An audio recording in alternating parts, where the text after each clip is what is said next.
I'll launch Twitter.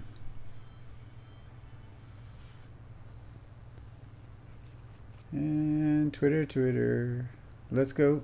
Whoa. I was like, who the fuck is that? Because I just think it's just going to open up to my live. I know. I always think so too. Instead, you're bombarded by somebody's like go live dance video. Right. Dance. All right. We are live everywhere. And we have absolutely nobody with us today. Let's call it quits. It's a wrap. It's a wrap. We tried, We try to stay open during these difficult times. But, since they closed the trade routes. Trade routes? Fuck is that? Here we are. Guilty Angel, what's up? She's the first to arrive. How are you? How are you, TGIF? Are you doing anything this weekend? Have you got plans? We do not. We don't have a Memorial Day. What? I can see your pajama jams. Well, it happens. It's weird because I can't on my phone. It's all right. Let me see you at the YouTube. I'm having trouble with what? With my feed right now. What's wrong with it? I don't know. Are you on the Wi-Fi? I can be off the Wi-Fi. I'm going off the Wi-Fi too. Okay, cool. The Wi-Fi. If that's freezing, I'm working on it right now. Bear with us. Apologies. It looks pretty good on my end. It does? Yeah. We always spend like 10 minutes troubleshooting at the beginning. Well, I'm so sorry. No, don't apologize. It's just that... I think that's just the way of this medium. Yeah. Well, it looks like it's moving now, now that we got off the Wi-Fi. Do you know if the TV is on? It's off. Okay. Anyways, let's wait for a few more folks to get here. It's really... I imagined it was going to be slow today, so it might be just you, me, and Guilty Angel. Are you ready for that? Mm-hmm. Yeah. What if it's just you and me? What if Guilty Angel's like, I'm going to bail too? She's like, I'm not going to just sit I'll here. still have a good time. There's some things that I didn't tell you about today because I wanted to tell you tonight. I forgot to... Don't worry, it's nothing consequential. You're not in trouble. Whoops. That's my alarm. I have to put all of my notification sounds as like really relaxed and calming because I have so much anxiety about notifications. Do you? Yeah. Angela, why? Like my phone, the jingle for like when I get a phone call is like the smoothest. Jerry, come on. What is Jerry bro? calling you now for? Decline, Does he get off work Jerry. right now or something? Is that why he calls you at the same time every day? He just doesn't ever understand that I do lives at 4 p.m. his time. Yeah. I can't convince the man that Has I'm he busy. explained why he calls you at the same time every day, like on his end? And then the message says, "Oh, I just remembered that you're probably streaming live." And it's not because he's being forgetful. It's not like some kind of dementia thing. It's just that he's like... I think it's sweet he wants to talk to you so much. I love that he wants to talk to me. I can't wait to talk to him. I love talking to him. He probably has updates. Who knows? Wait, answer my question though. Okay. Has he explained what's happening on his end that makes him want to call you at the same time every day? Yeah. Well, no. It's got nothing to do with timing. He's just calling frequently because he's trying to set up the screening of Don's Plum and a book signing. No, but he does not call you until this time of day. I said the timing is I don't understand. It might have something to do with his own, because he does the real estate thing all day. Oh. So maybe he's doing the real estate thing, and then at 4 o'clock he's like on his drive home. He's clocking out. He's hitting it, and he's on the drive, and he's like, "Oh, old times." I'll call Wheatley. Dale Wheatley. Delicate is here. We got 4 people over there. Delicate is here now, and Guilty Angel, of course, still here. I think Guilty Angel was like, "I'm gonna go get a beverage." I hope. I'm gonna go get a beverage, maybe 2 shot tequila. My favorite thing ever is when you're like watching a webinar or something, and they'll tell you that they're going to take a 10-minute break or something, like in the middle of the course or whatever, the seminar, and they tell you what they think you should do with your break. That's my favorite thing. It's so awkward every time. Where they're like, go, get up, grab a snack, use the bathroom. walk the dog. And you're like, what? I don't need suggestions. I always think that's adorable. I hear it all the time. Delicate's saying she sent us both DMs. I got your did you not get my DMs? Because I sent you a response to the ones you sent me on TikTok. And you have to message. You keep doing this too. Oh yeah, I will over the weekend. Is that our neighbor doing yard work? Did they bring like the tractor mower right when we're trying to do? It's the first weekend where people are going to be barbecuing, right? It's Memorial Day weekend. It's the big barbecue weekend. So they're like, oh, we're running out of time to get our yard tidied. I want to tell them about how, like, on that, it's just like, it's Memorial Day. Let's go ahead and get manure, tons and tons of manure, delivered to our yard so we can fertilize our grass. We have a neighbor that did that. And so now our entire neighborhood smells like you're inside the barn, and it's Memorial Day weekend. That is so loud. Is it showing up on your levels? Can you guys hear the mower? Yeah, everybody can hear the mower. It's 7:00 at night. I don't understand it. It's just so weird. I really hate living in a neighborhood. It's really funny because houses on this block go up for sale, and they're like asking like $1 million for them. But it is the noisiest neighborhood I have ever lived in. We lived at the foot of the Hollywood Hills, and that wasn't even, high-priced homes, and that wasn't even... You can get a decent place there for $1 million right now. That wasn't even as loud as this neighborhood. People didn't tend to their lawns with, like, jet engines. I cannot believe that we have landscaping at 7 p.m. On a Friday. On a Friday long weekend. Like, honestly, what... I hate it so much. God. It just seems... It feels like a lost cause. I think I might have jinxed it because today I was walking the dog and I was like, wow, it is a really peaceful, beautiful day in the neighborhood. Like I can listen to the birds singing. Nobody's got their stupid mowers and their leaf blowers out. The sound is choppy. Oh my goodness. Because of the lawnmower? Can't believe it. It won't last very long. No, I mean it's gonna be a few minutes, so hopefully no sound. There's no sound. You have no sound. How is that possible? I can hear you. There should be sound. Ugh. My goodness. I just don't understand how things can just go like ass backwards so quickly. Do you know what I mean? Can I get something reliable? If there's no sound on TikTok, on YouTube, I don't know what to do. Titanic's is here. What's up, Titanic Edits? It's been so long. How are you? I hope you're well. I wonder if you guys are, are DiCaprio fans, if you know, are they like excited about this new movie? Titanic Edits said, hey, I survived my English exam. Congratulations. I'm so glad that's over with. Erica can hear. Okay, great. Erica can hear. Yeah, right now everything seems to be running smoothly. I had some choppy beginnings. Now I have a lawnmower. It's coming through mostly in my mic because this window's really drafty. So that's probably. Do you want to shut me off? No. I'm willing to sacrifice myself so that you can have better sound. Delicate. I would have moved over on the door is what I'm trying to say. Did you read Delicate's message? What? Did you read Delicate's message? I didn't read. I read yesterday's, but not today's. Read today's. I feel guilty. That was bad. We got them both. We both got them, and you can remind me. I know one of them was this pretty cool account that I have to do a deeper dive into, but let's see.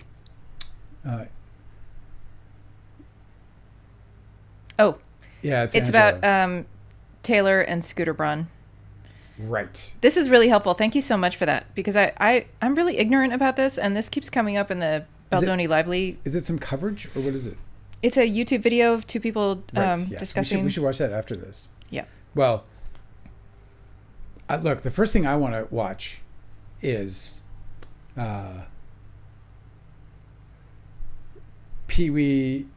What's it called? Pee-wee Herman as Himself is the documentary, a 2-part documentary premiering tonight. Yeah, so Pee-wee as Himself premiering tonight on HBO Max. You'll laugh and you'll cry. And you'll laugh. Guaranteed. I can't wait. I want to see it so bad. Yeah. So we're gonna pop some popcorn for He's him. a fave. Yeah, he's a household. This is a Paul Rubens fan account. How was your day, Angela? My day was good. Yeah, it was a little bit like scattered. I'm glad that the town kind of empties on these holiday weekends because all the students that live here disperse. And so it's kind of nice. Ah. It's really, really nice weather, and so I just enjoyed walking the dogs on a empty street. Guilty Angel is sadly having a troubleshoot on her end. She kicked me into a frenzy, didn't she? I was like, what? No sound. But everybody else can hear. You're choppy because of the lawnmowers, but that'll end. I know, I'm sure. Yeah, they're kind of... I hate them too, you guys. They're taxing your vibe. It's so funny how much Dale and I like both agree that that these like giant, like regular lawnmowers, like the kinds that folks had in the suburbs when I was growing up, were like small. It was kind of like a comforting summer sound. Yeah. But these guys have like these like tractors. Yeah, they're so loud, and the leaf blowers are like I feel like I live on like an airport runway or something. It's horrible. So anytime that one of the neighbors, they show up and they start with the landscaping noise, Dale and I both like will glower. Like, it totally changes our mood. I honestly think you have to be like, I feel like you have to be like just completely void of any like, to spend your whole day making such a racket for everybody that's around you. Yeah. I don't know, just... At least when the leaf blowers start, you know that they're almost done. Guilty Angel can hear now, which means she can now hear the leaf blower. The leaf blower, the whatever. I'm sorry about the landscaping at 7 p.m. on a Friday on a long weekend in our neighborhood. It's really absolutely like unbelievable. It's just like it's like next level shitty human being thing. Yeah, super rude. Like unbelievable. Really bad. Don't get all bent out of shape about it. I'm glad I'm not one of them armed Americans. Who's that actor who's always mentioning it in all of our interviews? Kate Blanchett. Kate Blanchett. She wants leaf blowers expunged outlawed from humanity. She said any chance she gets, she talks about how much she hates leaf blowers and how stupid they are. Yeah, it's a universal hatred. The only people who like leaf blowers are the people using them to make money. It's really adorable too, because she's so elegant. Like everything she does is just like ethereal, and she'll be like, and it's so stupid. They just keep pushing the leaves from one side of the block to the other side of the block and over again. Yeah. And she just gets all bent out of shape. I got to tell my story because, well, first of all, Guilty Angel's like, it's a triggering sound for me too. She says it's a triggering sound for her, and yes, I'm literally it's the worst sound. Battling my emotional like. But I wrote a short like 20 years ago. It's actually, I wanted it to be animation. And all I know what you're going to say. It's a really funny story. All it was is, so my short is, we follow this leaf blower. And he's just blowing leaves, and he's just walking and going through trails and like taking rights and making laps and going through yards and blowing a pile of leaves in front of them that, kind of grows and stays maybe at a certain height. And anyway, we just keep following him, and maybe it's like one of those shorts where it's just like music and maybe some humming, whatever. And then, but eventually, and we hear the sound. Oh, that's going to be like soundtrack. People will love it. And then basically, and maybe we follow more than one, but at the end of the short is that this leaf blower, he comes upon this mountain of leaves, because like where the fuck are they going? No, that's not the end. What's the end? Oh, a bunch of leaf blower guys converge in a field. Yeah, in a field. It's a bunch of them. They all come out of the forest on different sides. Mountain. Yeah, they're all coming from. And they're all blowing leaves into this huge one giant fucking leaf pile. Oh God, it's just the most unbelievable. I cannot believe it's not our fault. Literally we've been doing lives. We've been doing lives now for since December. At this hour, yeah. This is the first time. Yeah, these guys are fucking late or something. Yeah, this is the first time. They don't usually arrive. They're trying to get it in because they can't do it tomorrow or Sunday because, Yeah, they do it on the weekend in this neighborhood too. There was a guy who was advertising silent yard work, and he had signs up all in the neighborhood, and I was like, oh, please, oh, please, oh, please. They all got taken down, fucking, terrorists.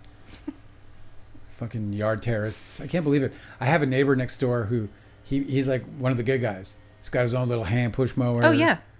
You can't. You don't. I barely even hear him do. It's a comforting sound when he's pushing his little single engine lawnmower. These guys look like Ghostbusters, and they're like fucking. They got this big mechanical, like they're going into war. You can also smell the gas fumes. Yeah, we have our house is just shite, and the fumes come right into our house. There was, speaking of which, about yard care. Yeah.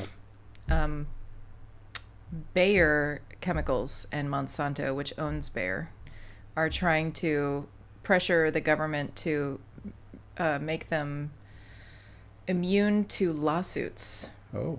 From their from Roundup lawsuits, because there's a lot of farmers who are now stricken with all kinds of different cancers. Yep. I watch neighbors walking around just squirting, and they got like they're just walking around like I'm like, you're blasting horrid chemicals into the air. They don't have a mask on. They don't have anything on. And they're probably the same kind of people who like look at a smoker and go, you. Yeah, well, apparently it's really toxic. It's carcinogenic, and Monsanto's like, you can't let like hundreds of thousands of individuals sue us, for the millions of dollars that they're owed for being poisoned. So they're trying to get the government to make them immune. Dr. Susan's on YouTube, or no, TikTok. She's somewhere with headphones on. I saw an earlier comment, and she's like, lawn machine noises put me on edge like nothing else. It is the worst. I'm so sorry. It's another interesting like element. Like, I don't know if any of you guys have ever played the video game Civilization, but in Civilization, it's like you build a society and you try to dominate the world, but you have to balance the happiness of your citizens. So you do things like build coliseums in the early going, and as the game and time evolves, you go all the way up to building like sports franchises and everything else. Anyway, it's so interesting because what makes it so interesting is because in this game, if you don't take care of the people, and if the people start to get upset, it really fucks up everything else that you're trying to accomplish in the game. Because like when people start getting unhappy, like they have things like riots, things like breaking out, like our military gets thinned out. It's just like a real problem. It's just so interesting because I hadn't really noticed it like in real life as a thing, because like America was always just generally a happy place. That I've been here 30 years. I'd say for the first 15 years, it was generally a happy place. Obviously, bad things happened, McVeigh, and terrible things happened. But 300 million people, it's not just one country, I mean, it is one country, but it's like Brazil. It's like one of those countries that it just has such a vast amount of culture and population and states to it. But anyway, I lost a little bit of track of where I was going with that, but you know why, by the way? Just because I heard and I was like, God, and then it just busted my I think that's why you started talking about you have to keep the people happy. Mandy's here. What's up, Mandy? You were going to talk about in Civilization how in that video game that if you don't make sure that they have sports or some sort of things that make them happy, then you're going to have an uprising. It's just wild to see like the effect that it had on like the overall, like, so the game is really about like you having this powerhouse of a country.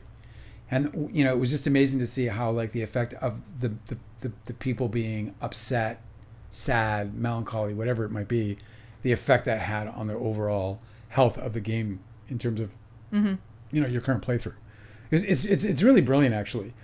But when you see it like happening in real life, it's so wild. Like to be living in a life where like we're talking about these stupid fucking leaf blowers, but Dr. Susan's stressed. They stress me out. We have somebody on YouTube, I forget who, saying that it triggers them. Oh, here it is.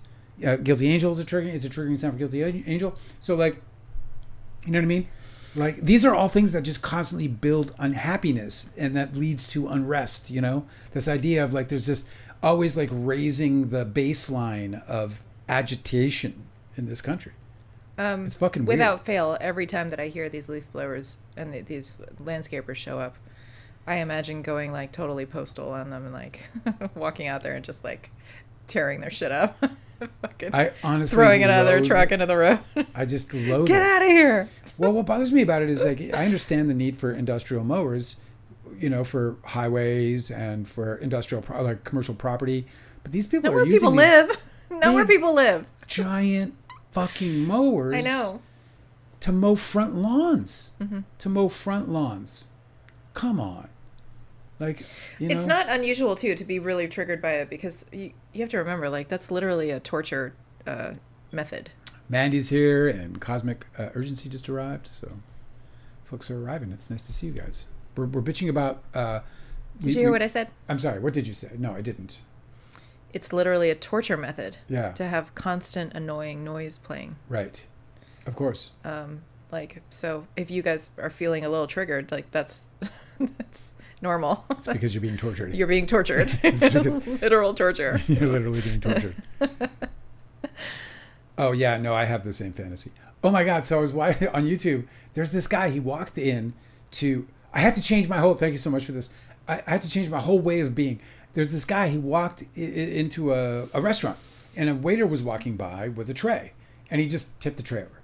I saw that video. What's the context for that? Asshole. Total jerk. But I fantasize doing that. Not because I would ever want to, like, fuck with like the intrusive thoughts one? Yeah, like, exactly. The intrusive thoughts one. Like, because it's That's so like funny the because worst I've stopped thing thinking about that because for me, it's just all comic thinking in my own mind. Like, I don't think of it as like I want to be like deliberately bad to somebody and go like knock their tray over. I just think about like the commotion and the funniness that it is to me. Kai, you're such a Scorpio. Yeah. Well, I don't do it though. I never No, of would course you wouldn't. never act on this. Of course you wouldn't do it. You're not insane. But to see somebody else like act out on my own fantasies. Well, that's the thing that was so unsettling about that video is because there's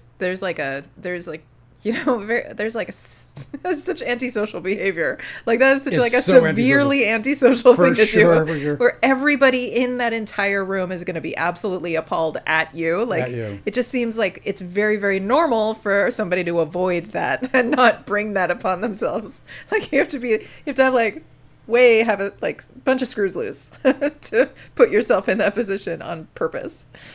It's Gemini season, said Guilty Agent. Oh, Tanner said that wasn't able to watch the Pee-wee doc. It's saying it's coming soon. I discovered this today too, that apparently 6 p.m. Yeah, the trailer for the Pee-wee Herman doc says May 23rd. They don't specify that it's May 23rd at 9 p.m. Eastern. Like they made me wait all day. They're all like I had to look it up. They're all like being lazy and smoking cigars in LA. It's coming. It's a premiere time. Yeah, like it's regular TV. Like it's premiering should be on at midnight. Prime time. We're living in 2025. You say it midnight, even if it's midnight. It didn't have a time on the trailer. I was misled. So yeah, I'm with you, Tanner. I cannot fucking wait to see it. I love it so much. It's 9 p.m. is when you get to. That's how I'll describe my day. Triggered and tortured, said Dr. Susan. For real. It's like Friday, that sometimes. Man. Hopefully Friday means that you don't have to worry about tomorrow as much. It do be like that sometimes. My dad, like, the state of the world. And look, my dad loves to work or whatever, and so it is. 84 years old, his boss said he has to retire. Did he get fired? Forced into retirement, right? Okay, basically. so that but there is no such thing as retirement. My dad's a maintenance man in an apartment building. There's no retirement. He's not sitting around like, thanks, Bob. They're going to have like a fucking, banquet, a dinner where everybody's bringing cards and little gifts. Yeah, he just got fired. And he gets a fucking plaque or whatever. That's not happening. Why does it sound so close? These people are across the street. That is so much noise. It's the worst. And I'm so like, we should have just like turned this off and just like came back when it's over instead of putting people through it. Anyway, it's funny though because my mom and dad are talking about like my dad like thinking like it's wrongful termination. he's 84. Well, it's not really fair. I mean, yeah, he shouldn't be working anymore. He's 84 years old. Yes, I know. He's 20 years past what they used to just retire at. But back in the day, he wasn't ever going to stop either, huh? No. He might die now because he said that to me. He's like, if I stop working, I die. He's like, I can't stop working. The worst part Your dad is a really unique person this way. I don't think that people can really relate to this, but having a dad who's like constantly busy, constantly fixing things, constantly doing stuff, and like identifies with it. Like you're saying, he literally said he thinks he's gonna die if he stops working. Oh my God, one of my sister-in-laws from my brother's marriage, Prina Brown, is here. What's up, Prina? That's so neat. Fucking good to see you. That's fun. Yeah, that's so neat. Good to see you. Yeah, we've been doing lives on here for like a half a year. We just hang out, talk. We talk shit. I wrote a book, Purina, called Too Real a Hollywood Memoir. And I'm flogging it on all these social medias. Actually, I noticed my horizon's like way off, guys. Hold up. It's like there's like a cool angle, and then there's like that's ridiculous, and we were on that. That's ridiculous. Oh my god! I don't know if it stopped. That horrible sound. Yeah, I think they were loading up. I can hear the clanging. They're noisy about that too. Oh god. So where was I? What were we talking about? You were talking about your dad. My dad. Yes, my dad. Delicate wants to know, can he volunteer? He should just volunteer. Well, he has to. That's what he has to do. But the problem is now whether or not, I don't know. You're right. That's what he said. I think. Oh, there's more. It's They're doing another thing now. My dad is like this really super generous guy, but I don't think he's ever really volunteered. Like I think he's always done like he'll volunteer himself for things like, oh, you need a deck built in your backyard? No problem. I'll volunteer and I'll build you a deck. Like he does that kind of volunteering, but he's never like gone to an organization. But you're right. That's what he should be doing. Maybe I'll look some shit up for him and be like, Dad, go. My problem with my dad though is he's kind of a bossy guy. Like he's a bit of a narcissist. You know what I'm saying? It is hard to volunteer if you're bossy. Yeah. They just won't ask you back. Right. Because my dad would be like, no, I don't think that's how you should do it. I think you should be doing it this way because my dad knows everything. Be like, well, thanks so much for your time. He'll be like, oh, okay, Doug. Hey, not at all. No, we don't need you at all. Not at all. No. Yep. Nope. The house is built. We built it last night, Doug. I know we just started, but you wouldn't believe we had so many volunteers. Delicate's like saying, the Amish, we built it in one night. He can volunteer as a handyman somewhere. Well, my mom is saying that. What she's saying is like just in the apartment building that they used to run, that they now will become just tenants of. That yeah, exactly right. That she's like, tell him. Oh, unpaid for the same people? No, he'll say no. No way. No, he'll do it for pay. Oh, good. Because apparently, like honestly, I was gonna write a book about this fucking apartment, and I'm not kidding you. This apartment, it has like 400 suites. It's like a town. It's like one of those towers, right? It's a tower. It has like wings, and like courtyard. It looks tower? like a tiny, like a Reno hotel instead of a Vegas hotel, like a Reno hotel. I don't even know. I've never been to Reno, but like a mini Vegas thing. Anyway, it's like a town, and crazy shit has happened. I'm talking like people killing themselves and like just crazy stuff all through their time. It's like a town. It's a town. I knew several people who lived there, a significant portion of their lives and finished their lives in this place. My parents are two of them. They've been there for 20 years. I kind of lost my track now. I lost track. I kind of fucking comment. Dale, that's like the fourth time. I know. I'm a little faded, bro. Honestly, it was a slow day, and I think my brain is chugging. Like my brain's like, what? Okay, I have something for you. I was just talking about my dad too much anyway. He's 84. He still fucking works. I guess I was just kind of pointing out like the way where we're at in society. My mom is 77 or 76, and she's still working. Needs to work. They have their Canadian Social Security, and but it's not enough. They can't live off of that, and they were poor their whole lives. Well, and misspent every penny they ever had. Like my dad, instead of saving money, he has like 100-inch screen TV in his fucking house. You know what I mean? That's how the boomers do it. He has an apartment. It's just an apartment, and he has 100-inch. Like that's like the stupidest thing ever, but he has it. It's such a boomer trait. But just that he has to work. Well, anyway, he works for this guy. This guy owns this building. This building is worth $20-some-odd million. It pulls a ridiculous amount of money every year. This guy's had this apartment for, well, my parents have been there for 20 years, and I think he had it for up to then. So he's had it for like 30 years. Obviously, an older guy. My parents have collectively worked for him for 40 years, 20 years each. My mom on the leasing side, and my father on the maintenance side, and together they managed the whole apartment. And they did that for 20 years. And part of the reason why they're working is because they don't want to go live in a fucking home, So, this guy, for whom they've worked for 40 years collectively, He's not offering them like an apartment for the rest of their life. My dad's 84. By the rest of his life, I mean 2, 3, 4 years tops. My dad. He almost died twice last year, and I mean for real. Like not like almost died. Hey, I almost died. Like I'm telling you, like it was, you know, we were crying, did the whole thing, you know? It was over. Doctors were like, yeah, when you guys are ready, we'll pull the plug. And then he was like, not just yet, you know? Got up and made everybody fucking crazy again. And this guy's not just like immediately going, you guys don't have to worry about an apartment. Like my parents are literally 76, 77 years old. My dad, 84 years old. And they're sitting there and they're worrying about getting evicted and having to figure out how to find a new place at 84 and 77 after putting 40 collective years into running the place that they're sitting in. Yeah, and it's not like he can't spare it with 400 Like how much greed do you need? Like, what do you need to fucking give a guy that put a family that put 40 years into your stupid fucking apartment business? By the way, this guy, you know what he does? Nothing. He does nothing. Everything is staffed. He's in Mexico most of the time. He just fucking lives his life, this guy. Smoking fucking out of a velvet fucking pipe. Do you know what I mean? I don't know. Is there such a thing as a velvet pipe? No. Oh. You should send him this. I should send him this. It's disgusting. It's like a sad fucking state of affairs that we live in a world that treats elderly people this way. Do you know? Mandy's here. Especially elderly people who are fucking kind and help. Thank you guys for sharing up, and thank you for letting me bitch about my father's situation, because it's fucked up. Mandy's on the YouTube channel. Hello, Mandy. So my sister-in-law shows up, and you know, like, she is... so we've been doing this for a while, and we've had like really great runs where we've had like a couple hundred people on and with several thousand over the course of an evening. And she shows up and we got like, you know, our closest friends, but tiny crowd, you know. And now I feel like I'm not, you know, I feel inadequate somehow.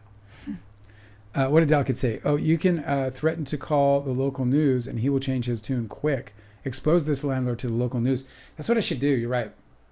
I should call the fucking local news and go, this prick, 40 years. 40 years my parents put into that place. 40 fucking years. It's just ridiculous. And you're not going to let them just sit in that apartment. Well, what I'm going to do, Dal Kid, is I'm going to wait until... I guess they're going to... This guy's like, we're going to come up with a severance package to an 84-year-old. How come you're not just saying... Like, I don't know how you just don't move in and be like, guys, you guys have nothing to worry about. You're just going to fucking stay in this apartment. You know, your bills are paid until you're gone. Unless you want to move out. But as long as you want to stay here, you're sorted. Don't worry about it. And by the way, instead of cleaning the pool, go sit by the pool. You know what I'm saying? Mm-hmm. Ass hats. I heard Billy Joel's got a brain disorder. Yeah. Do you want to hear about it? It's not his alcoholism. It's not his alcoholism. It's not his like brass rock and roll like destroy your fucking hotel brain disorder. It's like something else. I learned about it today. Yeah. It is an excess of fluid in his brain, like in the ventricles of his brain. Yeah. So it's like a spinal fluid is supposed to circulate all through your brain sits in a fluid. Yeah. In a soup. Yeah.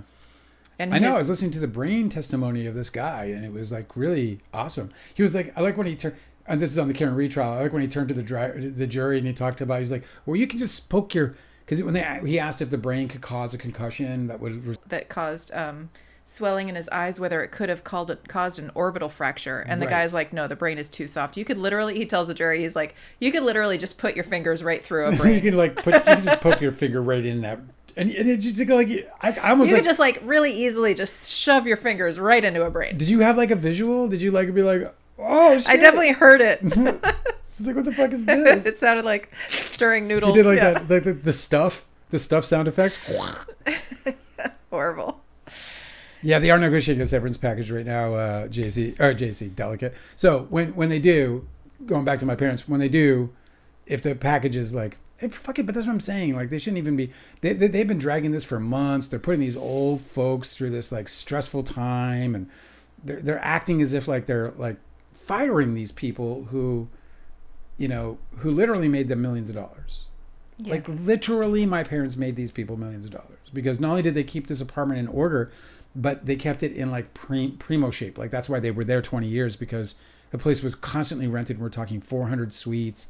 It was clean. You could eat off the floors, because my dad is crazy about that shit. My dad is like, my dad is one of those guys that they should have like captured for AI, like so that they could like create like the ultimate worker robot. So that people know who you're talking about. You guys want to see my dad? We're talking about him. My brother, for those of you who don't know, my brother is a very talented and lovely artist. And he worked with the great George Martin. And you can see his name at the bottom. See that? Doug Wheatley for you guys there. And for you guys over there. Doug Wheatley at the very bottom if you can see it. You probably can't because it's out of focus now. Anyway, it's my brother. You can take my fucking word for it. And he's a really great artist. And he for this George Martin book, he decided to memorialize my father as one of George Martin's characters, which is something artists can do. And so I'll show you guys first here on TikTok. There you go.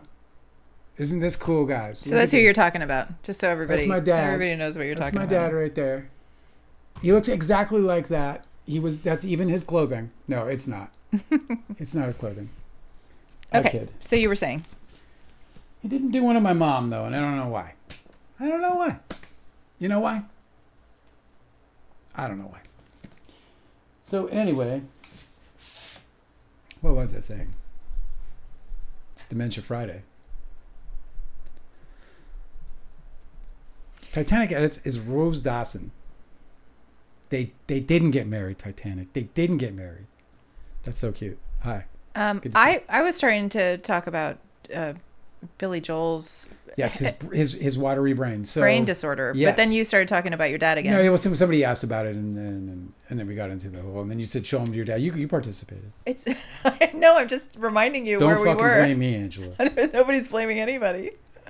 So do you want to talk about? Are we past Billy Joel? No. Billy Joel's got water in his brain. I want to hear about it. I actually, I think you said something like this could be even COVID related. Yes, it is a common post-COVID. Is it a long COVID thing or just like a shit? I got the bad COVID and I lost my smell and I got water in my brain. Well, I mean, the thing about coronaviruses that's really spooky that they knew about even in 2020, before they knew everything else about this new virus, is that they knew that it crosses the blood-brain barrier. So it doesn't. The thing about viruses is that, they're never beneficial. Like, you never benefit from catching a virus. Even people are like, oh, well, it'll build up your immune system. Like, no, that's false. Like, viruses are always damaging. And if they can cross the blood-brain barrier, that means they can do damage to the cells in your brain. Right. That's when people are losing their sense of smell and taste. That's literally brain damage.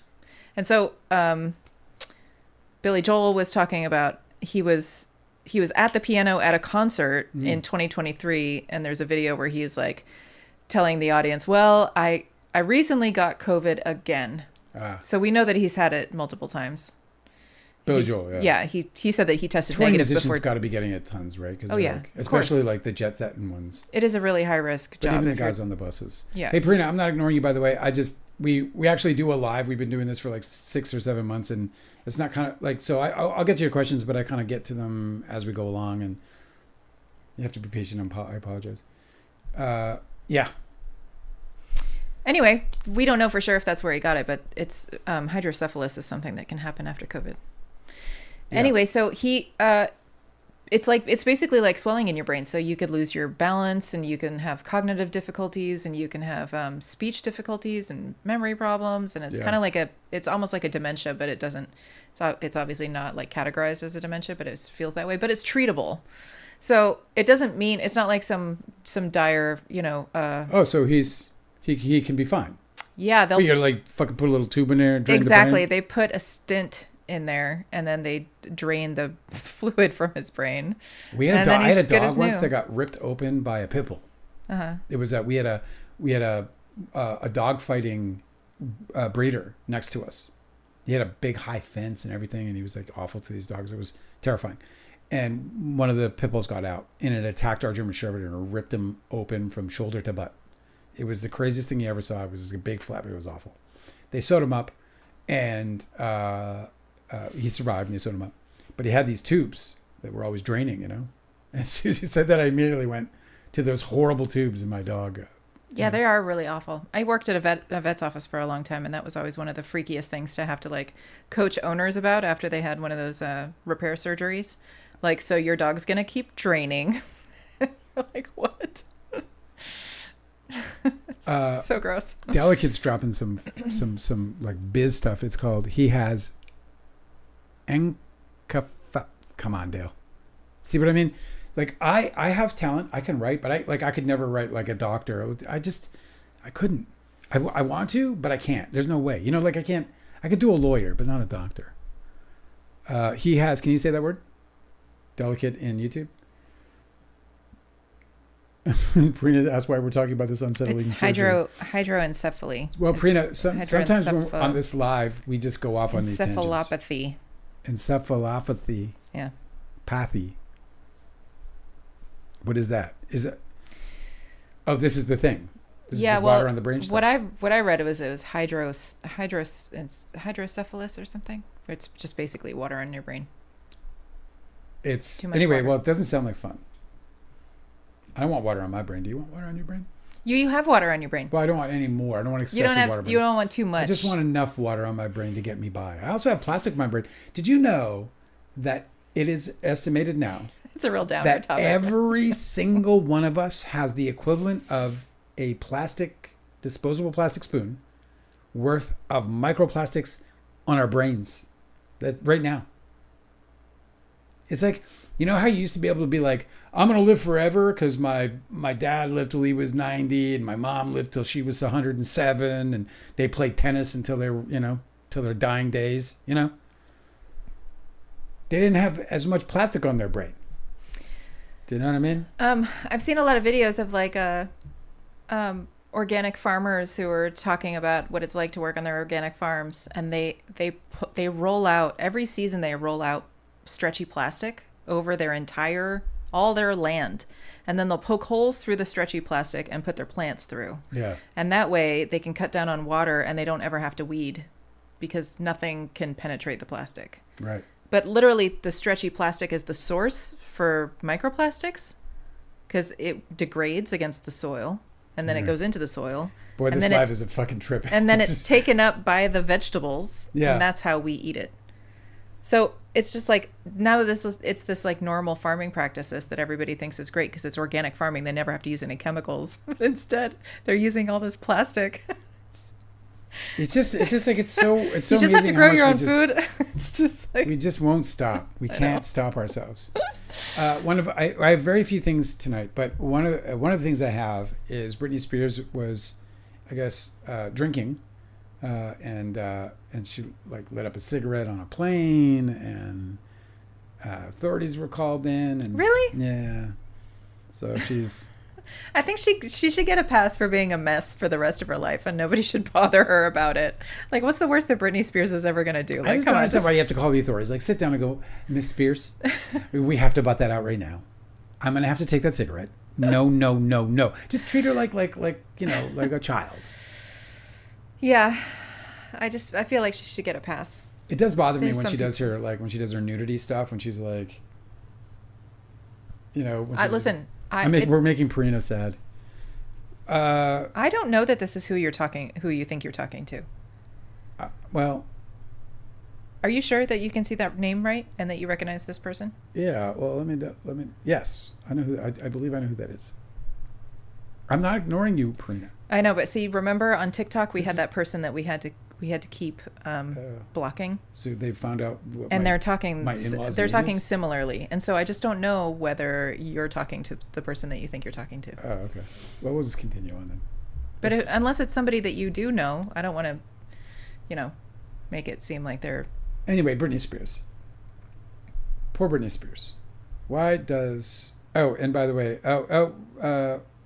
Titanic Edites is asking if I've ever met Jennifer Aniston, and I have not. I met a bunch of those Friends peeps, but I never met her. I saw her around a bunch, but no, I never spoke to her. Never had the privilege.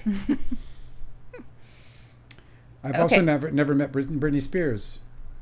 I have an item for you. But if she was drinking on a plane and then lit up a cigarette, I'd just be like, hey, psst, don't. You're going to get in trouble. Don't. What you say is like... I'd be like, can I have a drink? And she would give it to me. I'd be like... Put it in the cup. Let's put it in the cup. And every time she lights one, I'm dying for one. Can I have a drink? You say, Miss Spears, I would hate it if the news got got a story today about you being in trouble with the authorities about smoking on a plane. Wouldn't that be awful? Yeah. It'd be very weird. Very awful. Okay, I want to tell you something. Tell me something. Do you remember we watched a really amazing documentary by Wim Wenders? Okay. Yep. He's been in a few. The cave paintings. Which one? He made a documentary titled "The Salt of the Earth" about that Brazilian photographer, who ended up planting a bunch of trees. Yes, and changed and completely transformed into a rainforest, revitalized an ecosystem, created restored a forest that was once there. That guy's name, the subject of that documentary, "The Salt of the Earth," is Sebastião Salgado, and he has passed away. Oh. Today. That's sad as fuck. But he is really respected and really beloved, and he has spent... That hits me like Steve Irwin hard. Yeah, he's a really special person. He's a really special person. He's been old for a long time, I think. I don't care. Anyway. Some people are going to be sad when Clint Eastwood dies. I couldn't remember I am not one of them. I couldn't remember his name, and I couldn't remember the title of the documentary, but I saw this news today, and I'm really glad that I looked it up again so I could recommend it to people. It's a really amazing documentary because his photojournalism work is like a whole amazing career on its own, and then in the later part of his life, he went and like created a rainforest where it once was a desert, and he's just like this incredible Renaissance man. Some people are just born to be great. Mm-hmm. And so he's being honored in Brazil. He's being honored in my heart. He's a national treasure, and you guys should watch the documentary, The Salt of the Earth. It looks like it's only available for rental. It's not on one of these streaming services. Well, if you can afford to rent it, I would rent it. It's great. Guilty Angel said that Britney has brought so many people joy. You can smoke, baby, no problem. I know. That's my... It's like that a little bit. That's how I feel about it. Yeah, I think you got to definitely put the cigarette out. You know, especially now with... all the pulmonary problems. Well, the reason why is because they can't have a fire on an airplane because there's nowhere to escape. Stefan's on TikTok today. You can't let somebody start a fire on your airplane. No. Like, it's not even about smoking and like making the cabin smell like smoke. It's about fire. Fire. It's like real bad. You know, like fire on a boat. By the way, my shirt today is Lars von Trier's The Idiots. I love this shirt. I know that I'm not... It's not. I haven't seen that one. It's not like my flattering colors, so I'll probably get it again in like black. But it's The Idiots by Lars von Trier. I think when I was shopping for that shirt for you, it was that was the only color that it showed up. We got to find another one. Yeah, I like it though. I like it, even though you know, my shirts feel like they run like fucking nylons. Oh, Cosmic Urgency has the story about Britney Spears. He said that she put it out when they asked her to, and they called the authorities anyway. Yeah, see, dicks, straight dicks. But that's protocol. It's fuck the protocol. Come on. But that's what you do. Is like she broke the rules, and so the authorities have to know. So she got to get fined. Well, no, I mean like aviation laws are really strict because you could like hurt everybody in the whole plane. Well, what are they gonna do? Put her in fucking jail? I have no idea. What was she even thinking? I mean, come on. What was she even thinking? What was she even thinking? You guys, thank you for liking and subscribing and doing all the things that keep us moving toward our dream of being the absolute most wonderful. I don't even know what the fuck I'm saying anymore. I'm having one of those days where my brain is like, I'm a little wobbly today. I don't know what it is. You had a rough day. You were a little grumpy. I've been grumpy all day. Well, you know what it is. I'm not going to lie, and I know I don't bring politics in, but this big bad bill has really got me upset. So that's been bugging me out all day, and I don't want to talk about it beyond that, but it just really bothers me that we're in this state, and it just sucks to watch such a great country be flushed down the toilet. It really bothers me, but it is what it is. Got to go with it. Click your heels and move along. Speaking of which, the one little bit I do have on Trump's tax bill is that Jimmy Kimmel wrote a joke. And I just wish these guys would do better. The joke is, why do I say the book? See, this is the day I used to fuck. The joke is, if this is the beautiful bill, I'd hate to see the ugly one. Ba-boom, pa! Anyway. Whose joke is that? Jimmy Kimmel. He turned into Ed Sullivan. I think they're just phoning it in, man. He turned into Ed Sullivan. I think he's going to be like, don't you gyrate those hips on my TV show. That is not even a dad joke. That is like a joke from fucking 1930 and 4. Yeah, they're just phoning it in. What the fuck is that joke? I was like really disappointed. I was like, oh, that's what you got? And then it gets upvotes. Dude, how many times do you think already that they're having like AI writing their nighttime monologues, their talk show monologues? Oh. Already? Well, because you saw that one guy got caught. What was that one? Oh, this was a guy who was writing the book review, like best summertime reads of 2025. Oh, they asked the publisher asked him for a list of reads, right? Yeah, and he admitted, because he was very ashamed and he was As he very should be. embarrassed, and he admitted, he was like, guys, I was just like really busy. But why did he admit it? Because the list contained books. Oh. You okay? He wrote a book review, a list of the best summertime reads of 2025, and like half of the books that the AI had generated for him, because he just had the AI generate it and then he sent it to the publisher for print. He didn't even look it over. Half of the books didn't even exist.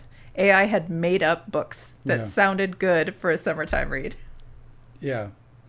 Isn't that unreal? I can't believe it. So he had to admit it. He was like, guys, I'm really embarrassed. It's like, bro, you're going to lose your job. Like, yeah. That's really, really dumb. And I love it whenever things like that happen, because people should not be trusting this stupid software. Yeah. It's just not, it should not be replacing the work that people do with their brains. Of course not. Cosmic Urgency said that I say that there's no politics on the show every episode, followed by me getting into politicals every episode. Well, listen, this is definitely not a politics. True. There is truth to that. There is. You got called out, Dale. That's totally true about you. It's fair to call me out. It's fair to call me out on that. But like, here's the thing. Like, these are extraordinary circumstances, and that's why it does leak in, and it's just are these unprecedented times. It's in these unprecedented times. I do try. I consciously try to keep it out, but sometimes it just can't get out. I'll tell you this: like I'm following like some of the stuff we'll pick up on later as this crowd builds. I want to see how the crowd builds around us. But I follow a lot of stories, a lot of science. I love the whole UAP thing, and non-human intelligence thing that's happening. I'm deep into that stuff. I deep dive into that, on a regular My love language with Dale is showing him Bigfoot footage. Yeah, I'm into all that I find stuff. online. I love if I see one, I'm like, ooh, I have to give this to my husband. He's gonna love this. Yeah. But anyway, you're totally right. Cosmic, you're right. Well, the reason why is because it's not politics. It's it bleeds into everything. Like long ago was the time when we could just like compartmentalize politics and like ignore it. My biggest source for the things that I read, I have two sources. Surprisingly, Google feed. My Google feed on my phone is really great. Google knows me all too well. They remember you all too well. Yes. And that if that's not because I'm listening to that shit every day, and it's not shit. It's not shit. I love that shit. And Reddit, and Reddit it's just like everything is political, and it just sucks. It does suck. Like I don't want it, but it does suck. But that's my point. There's no separating it anymore. It's difficult too. Yeah, I mean it's we're bled doing into pretty everything. We're doing pretty good. Because this is the thing is like, man. Everything has been directed by this like capitalist system, and we're in the late stage of it where it just has to consume everything. Yeah. Like we don't get anything anymore. When was the last time you actually could go and do something fun for free?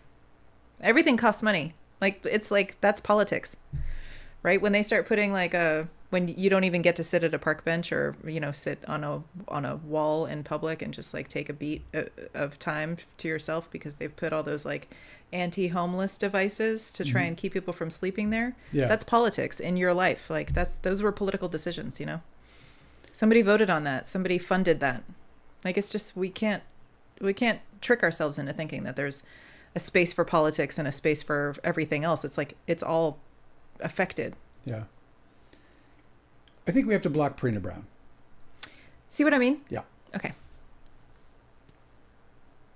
I don't know why people I can't trust AI either at all. This stuff drives me nuts. And I especially don't like it in my art. Like, what the fuck are you doing? I can't, I knew this was going to happen, but like Hollywood is going to be just rampant with AI presentations, and what do you call it? Google, they just had, I don't know how old this was that I saw, but today I just saw them do this like presentation on AI editing and camera work. And they created like cinematic quality shots by prompts and edited together in a sequence called by shots. So like if you know how to call like a low angle, you know, with a specific, you know, lens and, you know, even a f-stop, you can put it all in there and take it to post. It's fucking horrible. It's the worst thing ever. Like I never thought I would see the day that that a filmmaker would get replaced. Do you know what I mean? Is this the name you recognize? Yeah. So that's a person you know? I thought it was. It's not. They're acting weird. It's not them. Prina, you're oh, you blocked her? Yeah, but I don't know if I can because I might just be hanging out in your live and not have like a yeah, you have it. It says moderator Don's Plum Archive blocked Prina Brown. Thank you. Sorry guys. Sorry about Prina. It's just like it's just too much. I don't want to block people, but if they're gonna sit in the chat and just be crazy, you gotta go. I don't want to be like the guy who blocks people, but you know what can you do? It's a really strange thing. This is like, I don't know why these accounts, they show up and they do the same thing every time, where they show up, they say hi, they're nice, they're happy to be here. Then the next thing they do is they start to scrutinize all the books on your shelf behind you and ask you questions about them. Yeah. Or your shirt or your books. Okay. She asked me this is the same pattern. Hollywood Babylon. Check it out. Yeah. So this is the same pattern. They'll do that. And then they'll start to get offended about things you said and take it personally. Yeah. Like, why are you telling... Is that AI? I have no idea. I don't know what causes it. It's the same pattern every time. You can see it happening. Like, as soon as they start to comment on every book and every shirt and the shirt you're wearing, I'm like, oh, okay, next thing they're going to do is get offended by somebody else in the chat or something you're saying. I don't get it. Erica's a teacher, and she said that she's battling with AI when kids all the time. Yeah. Keep battling. It's worthwhile. Here's the thing that I think people don't realize about the very near future of AI is that this is like what we're experiencing now is that the drug dealer saying the first hit is free. Everybody is getting hooked and reliant on this software that is currently free but is extremely expensive to run. It's not going to be free. Well, if they're going to start charging they already have paid tiers. The Chat GTP is not free. There's a free version. There's no way that it's going to continue to be free for anybody. Not. No. So they're just going to start exploiting people, and the more that people learn to rely on it, the harder it's going to be to stop using it when they start to exploit their customers. So, just warning you guys. Life is fucking weird, man. You could just not use it. I think it's great that Erica is like constantly battling kids about it. It's like, it's all bad news. Stefan, by the way, thanks for, I know you've been buying a bunch of books, and I really just thank you so much for that, by the way. Stefan's been buying books for his friends. I hope they like it. Buying Too Real. Yeah, me too. I know. I would love to know how they feel. It'd be the worst, right? He'd be like, yeah, thanks. This again. Oh, you got me something? That's not it. The fuck is that? And then his friend is like, he got me one of those too, bro. Yeah. Hey Dale. Yeah. What else is up? What else I got on my slate? Yes. I don't have much. I have some things. You know Chenille Jones? No. She's yeah, you do. She's her husband passed away at 48 with this aggressive. Oh, she's a co-anchor on the Today Show, or whatever it's called. And they announced that her husband passed away. All of our stories are downers, bro. I know it's one of those days. What are we doing? Look, I can't. Like, there's no. It's. And then the guy came and did the lawn. I don't know what it is. I don't know what it is. Let's just change it. Let's just talk about happy things from now. This live is happy going forward. It's cancer free. Tonight is the premiere of the Pee Wee Herman documentary I've been looking forward to that he made before he died. Everything's terrible. What's happening? Is the astrology bad? Why are we like? I can't even make fun of it. It's so bad. I think you're gonna be okay. What else did you have? Was it more about people dying? No, it's it. Listen, well, I'll tell you what. There's an old one I wanted to get to. Let me see if I can find it. Oh, I didn't see this yet. Ryan Reynolds pitched an R-rated Star Wars movie to Disney. Tell me everything. Is it R-rated because it has like snarky Ryan Reynolds dialogue in it, or is it R-rated? He wants to like Deadpool, like. Yeah, of course he does. Did I audition for what? I auditioned for some stuff in my day. Yeah, back in the day, I auditioned for like 3 things. Did you audition to be in Scream or Scream 2? No, I did not audition to be in any of the Screams. That's a good question though, right? Because you knew people that were at the time. Yeah, I think everybody I knew auditioned for that shit, but not me. Yeah, that must have been fun. Oh yeah. I was the auditions I got. I didn't have an agent or a manager. I had a bunch of managers that wanted to sign me, but I didn't have a green card. Oh, so they couldn't. So it was just fuck. You weren't going to. So I only would audition for something that was big, because then I would get an expedited visa to work on it. If I got like something like a guest star or something on TV, they wouldn't process the visa in time. Yeah. Nor would they bother with it, because it's just not a big enough role. Like the visas that I would have qualified for are like artist with extraordinary ability visas, so they have to be like, you basically have to try to convince immigration that Dale is the only guy we could get for this role. And look at me. As common as they fucking come. No, I'm the most common guy ever. No, you're not, Dale. Only Dale. Dale, you have pizzazz, okay? I got moxie. Don't let them tell you otherwise. I got moxie. I'm trying to find this one. You got that sparkle in your eye. Well, yeah, but sparkles. Okay, well, that's what makes me unique. I don't really have a sparkle. I don't know why people say I have nice eyes. It's because they're blue. You guys are conned. You guys have been conned about blue eyes. Blue eyes are pretty. Yeah, you got brown, pretty eyes.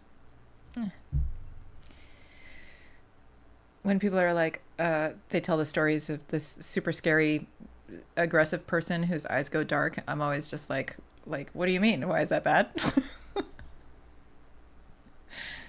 A24 shut down their documentary division.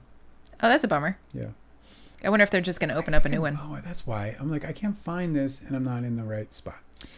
Speaking of shutting down a division and then maybe just opening up a different one, that is what Wayfarer is doing with their charity. Steve Sarowitz has shut down the Wayfarer charity, and he started another one. So you know how in the lawsuit against Justin Baldoni and Wayfarer by Shane Norman, where he was the discrimination and retaliation, one of the things that he was suing for was because they hired him to do work in a company that they were in the process of shutting down. That they were going to shut down Wayfarer Productions, and they were going to start Wayfarer Studios. Yeah. So his allegation was that they never intended to pay him through his contract with the entity that he had been hired with. So it's a way of like, he was alleging like... They misled him. He was not part of something. They misled him into believing that he was a part of something that he would have otherwise turned down. Because he was a respectable or a respected executive in town. Yeah, so they lured him out of a really nice position. That's true. To head this other position. He was basically like, okay, you guys had a pot of money that you said was going to go towards my employment, okay? Yeah. But they instead diverted the pot of money to a different company that he was not involved in. So that was part of his lawsuit. Yeah. Anyway, Steve Sarowitz is doing it again, which is like, he's entitled to do it, but it doesn't make any of what they're doing any less shady. So he's basically like, okay, the Wayfarer brand is ruined with all this shit. So now they're going to start this other... Fucking sucks because they blew a really good name, too. That's a good name. Wayfarer is a badass name. True. Yeah, so they don't know. People are speculating whether that means that he's also going to leave Justin Baldoni behind and start working with these other... There's 2 other prominent Baha'i celebrities that he can really be promoting and develop work of theirs, right? There's Rainn Wilson and then Penn Bagley. I don't know how to pronounce his last name. He's got resources. Yeah. And most people won't even know that Rainn Wilson's in such things, Well, he talks about it a lot. He's very vocal about being unless you're a fan of Rainn Wilson. But if you're just somebody who just looks up at the screen, it's like a lot of Scientologists. Most people don't even know they are Scientologists unless they're brought up, unless they find, unless there's like a story like Danny Masterson or something. Like I bet you most people didn't know Danny Masterson was a Scientologist until his story blew up about it. There was certainly a percentage of people who would, because they follow the show or whatever. Yeah. The shows. So let me tell you more. Well, about this? Yes. Okay. So there's also, simultaneously, it seems as though Scooter Braun is trying to figure out, he's trying to move finances around, because he is a part owner of the agency group, which is the publicists company that Melissa Nathan and Jennifer Abel started. Right. Okay. So Scooter Braun is a part owner of that. Yeah. And suddenly he is trying to sell the rights to Taylor Swift's music back to her. Like, he's trying to unload assets, basically. Right. And they think that it's because, and I don't know why he thinks that she's interested in it. She just re-recorded all of her stuff anyway. I thought he'd already sold them. I thought he got $200 million for them. Are you sure? It might not be. I don't think it's Scooter that's selling. I think Scooter already sold. I think there's probably a go-between. Anyway, I don't really know anything personally about any of this stuff. I'm just reading the gossip online. Yeah, I got it. Yeah, that's cool. So what they're saying is that they're assuming that this lawsuit is going to be very costly for these companies, and that these companies might have to dissolve. So they're actually due in court to provide financial documentation, and so people are alleging that he's trying to unload a bunch of assets so that he can devalue his company, so that he doesn't have to owe. So that if he's found liable, he doesn't have to owe like a bigger amount. He'll just bankrupt the company. He'll bankrupt the company. He'll be like, we don't even have anything to give you, so you can't sue us for much.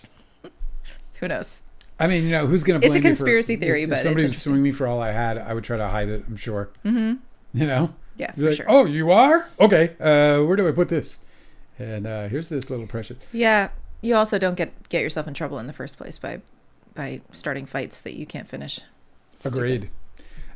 Scientists messed around with LSD and invented a new brain healing drug. Where's Delicate? I want to microdose so bad. I did some microdosing. Even when I wrote the book, I did some microdosing, and it was brilliant. As a matter of fact, I really recommend it to everybody. And I wasn't like my mind didn't feel altered at all. I was just whistling Dixie, man. I was just clicking your heels, fucking having no troubles at all. I know, it really lifts your spirits right away. When you pour water, you just lift it up and go down, just feeling good, just like that, just like everything's flowing. It's a shame that we can't do it where we live, but it's one of the reasons why I'm gonna decide where we move next based on what the laws are regarding whether we can microdose. Because it changes your life so much. Like, it's worth it to just make sure you're in a place that you can. I hate to flip topics so quickly, but I'm going to do it right now because I'm thinking about it and I don't want to lose this thought. So as a writer, as I move through life, and this is true for every writer, I think, you grab onto things, you see things, you hold on to them. I kind of put them in little boxes in my head and I say, I'm going to use that in a book or whatever, a play. It could be anything whatever, a poem, doesn't matter. Today I had one of those. Today I had to get Kerrygold butter, and it turns out that Walmart sells it cheaper than Trader Joe's. So I cross the street from Trader Joe's and I go to Walmart and I get my Kerrygold butter from Walmart because I'm a frugal guy. And so I'm in Walmart, and I also got to get some Dove sensitive skin soap. And I'm in Walmart and I'm beelining for the cosmetic section to get the soap. And there's this kid, and he's on a bicycle, a brand new bike. It's got the paper and the spokes, and he's kind of like moving it around, and he just has that look. He's on a bike they're selling in Walmart. Yeah, he's on a brand new bike. And how old is he? 12 tops, probably 11. He's under 12. Yeah. And fucking, he's fucking got this bike, and you can see it on his face. He's on a bike, and he can't wait to get it the fuck home, and then just take off on that shit when he gets home. And he's this like white as paper kid too, like just white as paper. And this old black dude is walking past us, and he just stops and he looks at this kid, and he sees this kid on this bike, and this fucking guy's eyes just pop open as wide as they can, and he just opens up his mouth. He's got all his teeth are all rotted to nubs. He goes, "You getting a bike?" Like it was He's like so happy he went for him. all the way back, bro. This dude went all the way back to 1961 or whatever the fuck it was. You getting a bike? And this kid was like, yeah. And he goes, oh, high five. And the kid holds up his hand and they high five. And he's like, oh, you got it, man. You got this. And he looks at the mother and he's like, you buying him this bike? And the mom's like, yeah, I'm buying him this bike. Oh, he was just like reliving the whole thing, bro. That's adorable. It's a moment that I'm gonna put somewhere. You know, it's just a beautiful fucking moment where like this guy was just walking and the truth is just before he got there. So I was standing there looking for soap and I look down and I see this kid. Well, he's like, I look off to the side and I see this kid on this bike, and I'm going through it myself. There was this moment I remembered when my dad,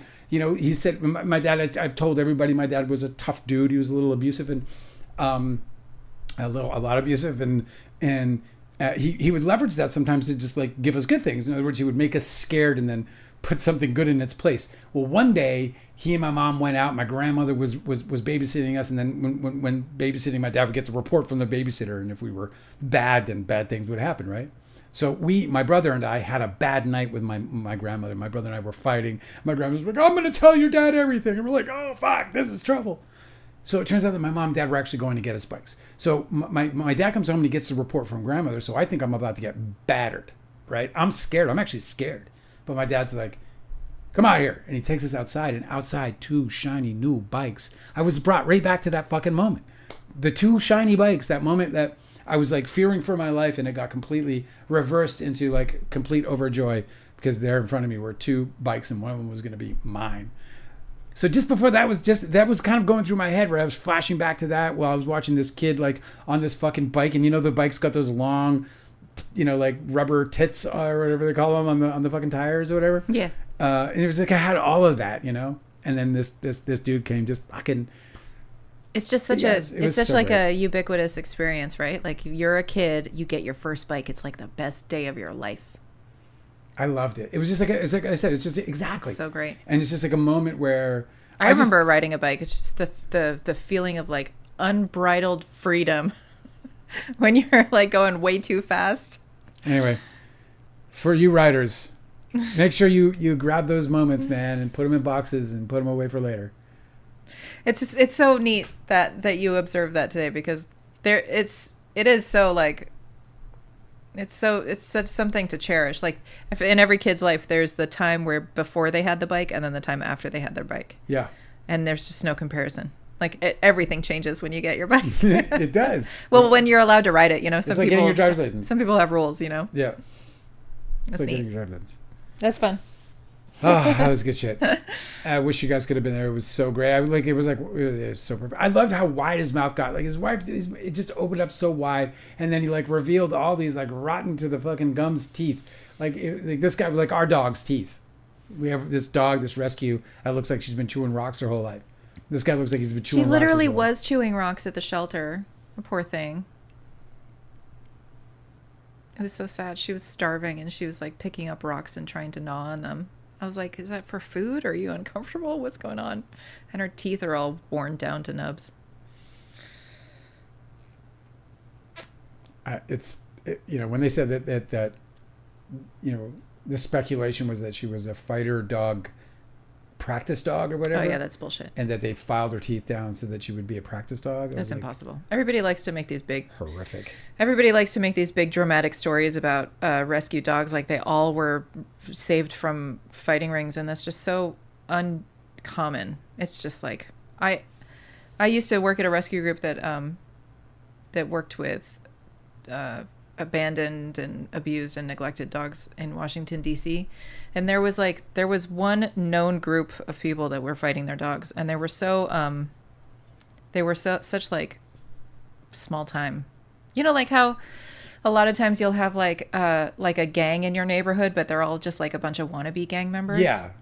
Like it's not this like huge thing. Every single dog with can't hardly wait Seth Green, like that kind of shit. Every dog with a single scar is like has some story attached to them, like they're rescued from a fighting ring. It's just like they probably just tried to crawl under a fence. Well, that's probably how they got their scars. That's why our dog though was a little different, because our dog's covered in scars. Yeah, especially her head. Right, because she was probably I think because she was trying to kill critters. Yeah, she was probably attacking squirrels and shit, attacking wild animals. Yeah, because when we go outside and she sees a little chipmunk hole or whatever, that she'll bury her nose right in.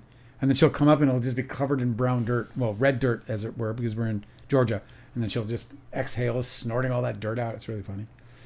I am looking for that that other bit that I missed yesterday that I wanted to find for you. Stefan said that you would have been a dope villain in the Scream franchise. I think I would play a dope villain, period. You think so? Yeah. Yeah. You'd be one of those shapeshifter villains where everybody learns to trust you. Yeah. And then I just you reveal your dark side. Yeah. I wish you guys were Survivor watchers. It was a good one. Oh, it was a good one. Yeah, I know. We haven't really been following Survivor because I don't know how popular it is anymore. I think it used to be a lot more popular than it is now. Show now. I think a lot of people watch like Big Brother instead, which I can't get into. I would love to check it out, but you're just not flexible. Me? You're just not flexible. It's not as good, man. I can't find that stupid article, guys. What were you trying to look for?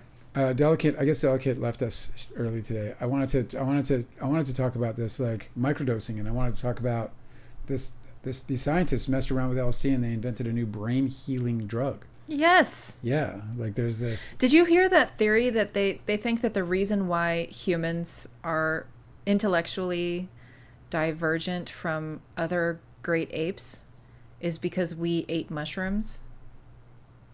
Did you hear that theory? Yes. They thought that we ate psychedelic mushrooms and it built our brain into what it is. Right. And that's how we became smarter. But that doesn't explain dolphins or parrots or octopi. Erica watches Survivor. Oh, sweet. I thought that this year's winner of Survivor, because I don't know if I'm spoiling it for anybody, and I don't want to. This year's winner of Survivor, I believe that he and another pulled off the best strategy I've ever seen, and I've watched every season, and even the first 30 seasons I watched twice because I got you into it. Mm-hmm. I was like, let's start over, and you're like, okay, and we watched the whole fucking kit and caboodle. That was fun. Ooh, we've been together a long time. Researchers at UC Davis have fiddled with LSD at the atomic level, and they may have unlocked a potential game-changing treatment for schizophrenia. The new compound known as JRT might be able to repair the brain without making you trip balls. Yes. The scientists who posted their findings in the scientific journal Proceedings of the National Academy of Sciences were toying with LSD atoms. They're like, yo, you want to play with some acid and see what happens? When they decided to, in their own words, do a tire rotation. This meant swapping the position of two atoms in LSD's molecular structure. The tiny change turned a powerful hallucinogen into something that can regrow brain cells in mice and mend neural pathways without launching your consciousness into the cosmos. JRT managed, by the way, I'm reading this on Vice. I thought they were bankrupt. JRT managed to reduce the negative symptoms of schizophrenia in mice, like cognitive fog and social withdrawal, without triggering the kind of psychosis you really don't want in people already dealing with psychoses. U.S. Davis Chem professor David Olson said JRT could eventually offer a safer, more targeted alternative to current meds like clozapine, which come with side effects like emotional numbness and cognitive decline. This comes after it's been shown that LSD might also help with anxiety. Give me some. That sounds awesome. That's so great that they're doing that research. It's what's crazy is that we live in this world where these like drugs that are just readily available and provided by Mother Earth. No, they should just put them in the water. And they just fucking like microdose us all. Yep. But they don't care about our well-being, and that's I'm gonna get grumpy again. But they don't. You know what's really funny about this? That's a really great analogy for swapping the tires, because this is when I went to college for just a very short time. I was in the chemistry class. They were using this example. Yeah. Like, okay, so a chemical compound is shaped like this usually. Yeah. With where my palms are carbons, and then these are all the different kinds of chemical compounds that attach to carbon. The atoms. Yeah. And so they switching the tires means that you just switch whichever is on either side. Yeah. And the example that they used to illustrate that for us is like isn't it incredible that baby powder is the same exact molecular structure as asbestos, but one is safe and the other one is dangerous. But they're the exact same molecular compounds. They're just swapped, like their tires are swapped. Isn't that wild? Yeah. But then it's really funny that they use that as the example. Like one is safe and the other one isn't safe. It's a good. But then like just a few years after I took that class, there was like a huge class action lawsuit about baby powder being unsafe. Yeah. It's like, it's actually just like asbestos. Erica, by the way, was happy to see Kyle win, but would have preferred Kamala to win. I'll tell you, man, Kamala's brilliant. One of the best players to ever play the game. That wasn't her name. Camille. Camille? Camila. Camila? No. I thought it was Camille. I don't know how to say it.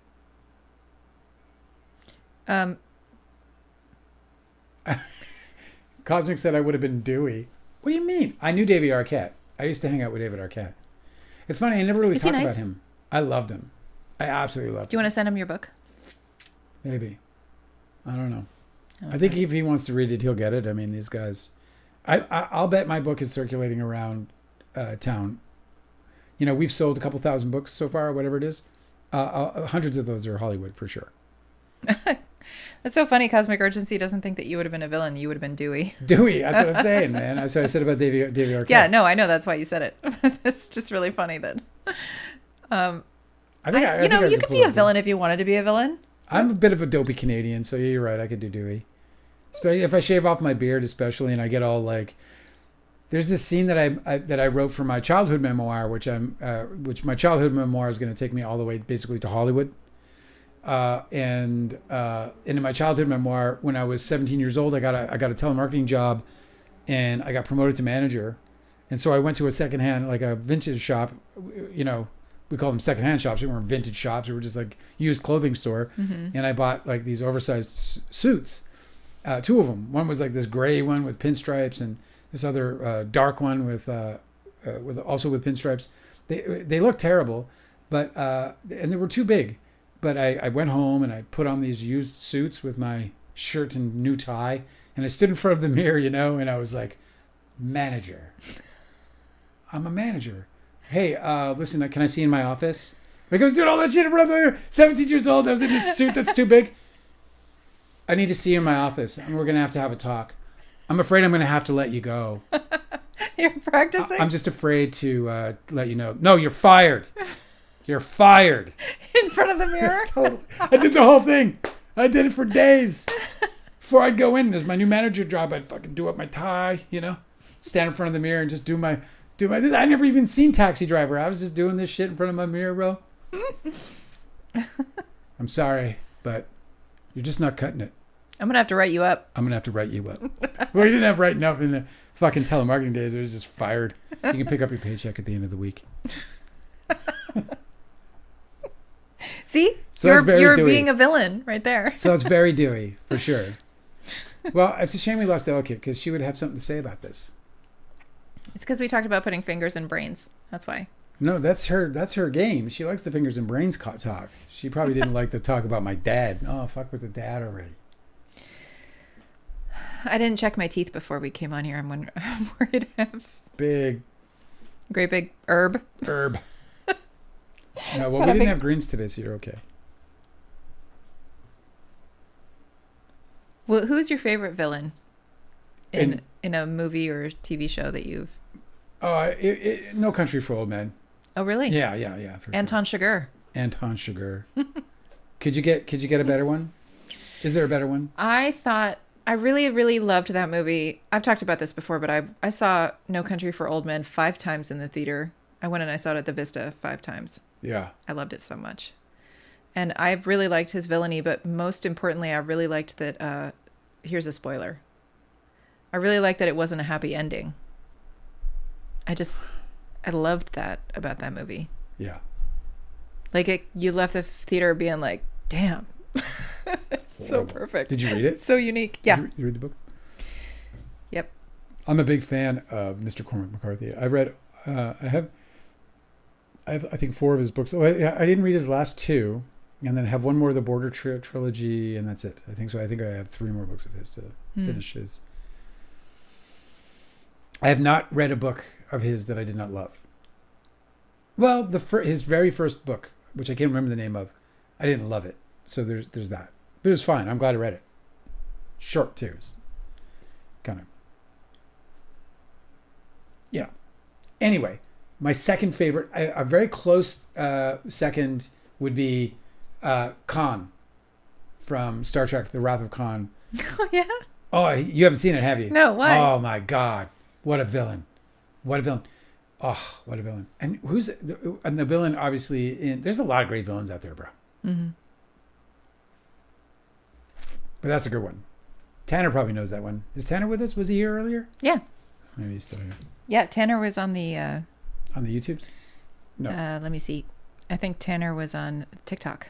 TikTok. It's funny. I was like, we're going to just like... You got your simulcast going pretty well. It's awesome. Yeah. Guilty Angel says Tony Soprano. That's a really, really great answer because he is the protagonist and the villain. Who said Tony Soprano? Guilty Angel. Oh, yeah, Guilty Angel. Yeah, Tony Soprano's a good one, for sure. That's probably one of my favorite. I don't know if I go, I don't want to do that anymore. If I do that, throw something at me. Oh, it's fine. I just don't like it. Tony Soprano, The Sopranos is one of the greatest series of all time. It might go down as the best premium series of all time. Do you know what I mean by that? Like HBO or whatever. Oh, yeah. Like premium it's a really cable good one. Cable series. I think it changed everything, right? It changed the whole game. Mm-hmm. It was funny because it was NYPD Blue, which because Dennis Franz was this big deal. Do you know who I'm talking about? Mm-hmm. And then that was like a raw and gritty show. And then one episode they showed his butt, his naked butt, and it was like, oh my God, Dennis Franz's butt. I know. It was god awful. Not a nice ass. Nobody's satisfied with that anymore. Now you need full frontal. And then it was The Sopranos, and I think that was the big graduation was what Chase did with Sopranos. What a show! I love that show. You know what show we should also see? We should see. We should finish. I never finished it. I don't know if you saw any of it. The one with John Hamm, Mad Men. Oh, I never saw that one. I bring it up because everybody talks about it being one Anthony of the greatest Weiner, shows. Who is the showrunner and creator of Mad Men, mm-hmm. he was a writer on Sopranos. In fact, he pitched to HBO when he was a writer at Sopranos. He pitched Mad Men, and they passed on it. What? Yep. Why would they do that? Why wouldn't they just be like, Taylor Sheridan gets to make the same show over and over and over again? They weren't going to give that guy a I'm break. sure they regretted it. Yeah, of course. It's fucking huge. It would have been better on HBO too because AMC was still playing it kind of easy. You know what I mean? Oh, Guilty Angel's giving us lots of good suggestions. Okay, my rankings. Number 1, Sopranos. Yep. Guilty Angel says number 2, Nip Tuck. I didn't finish it.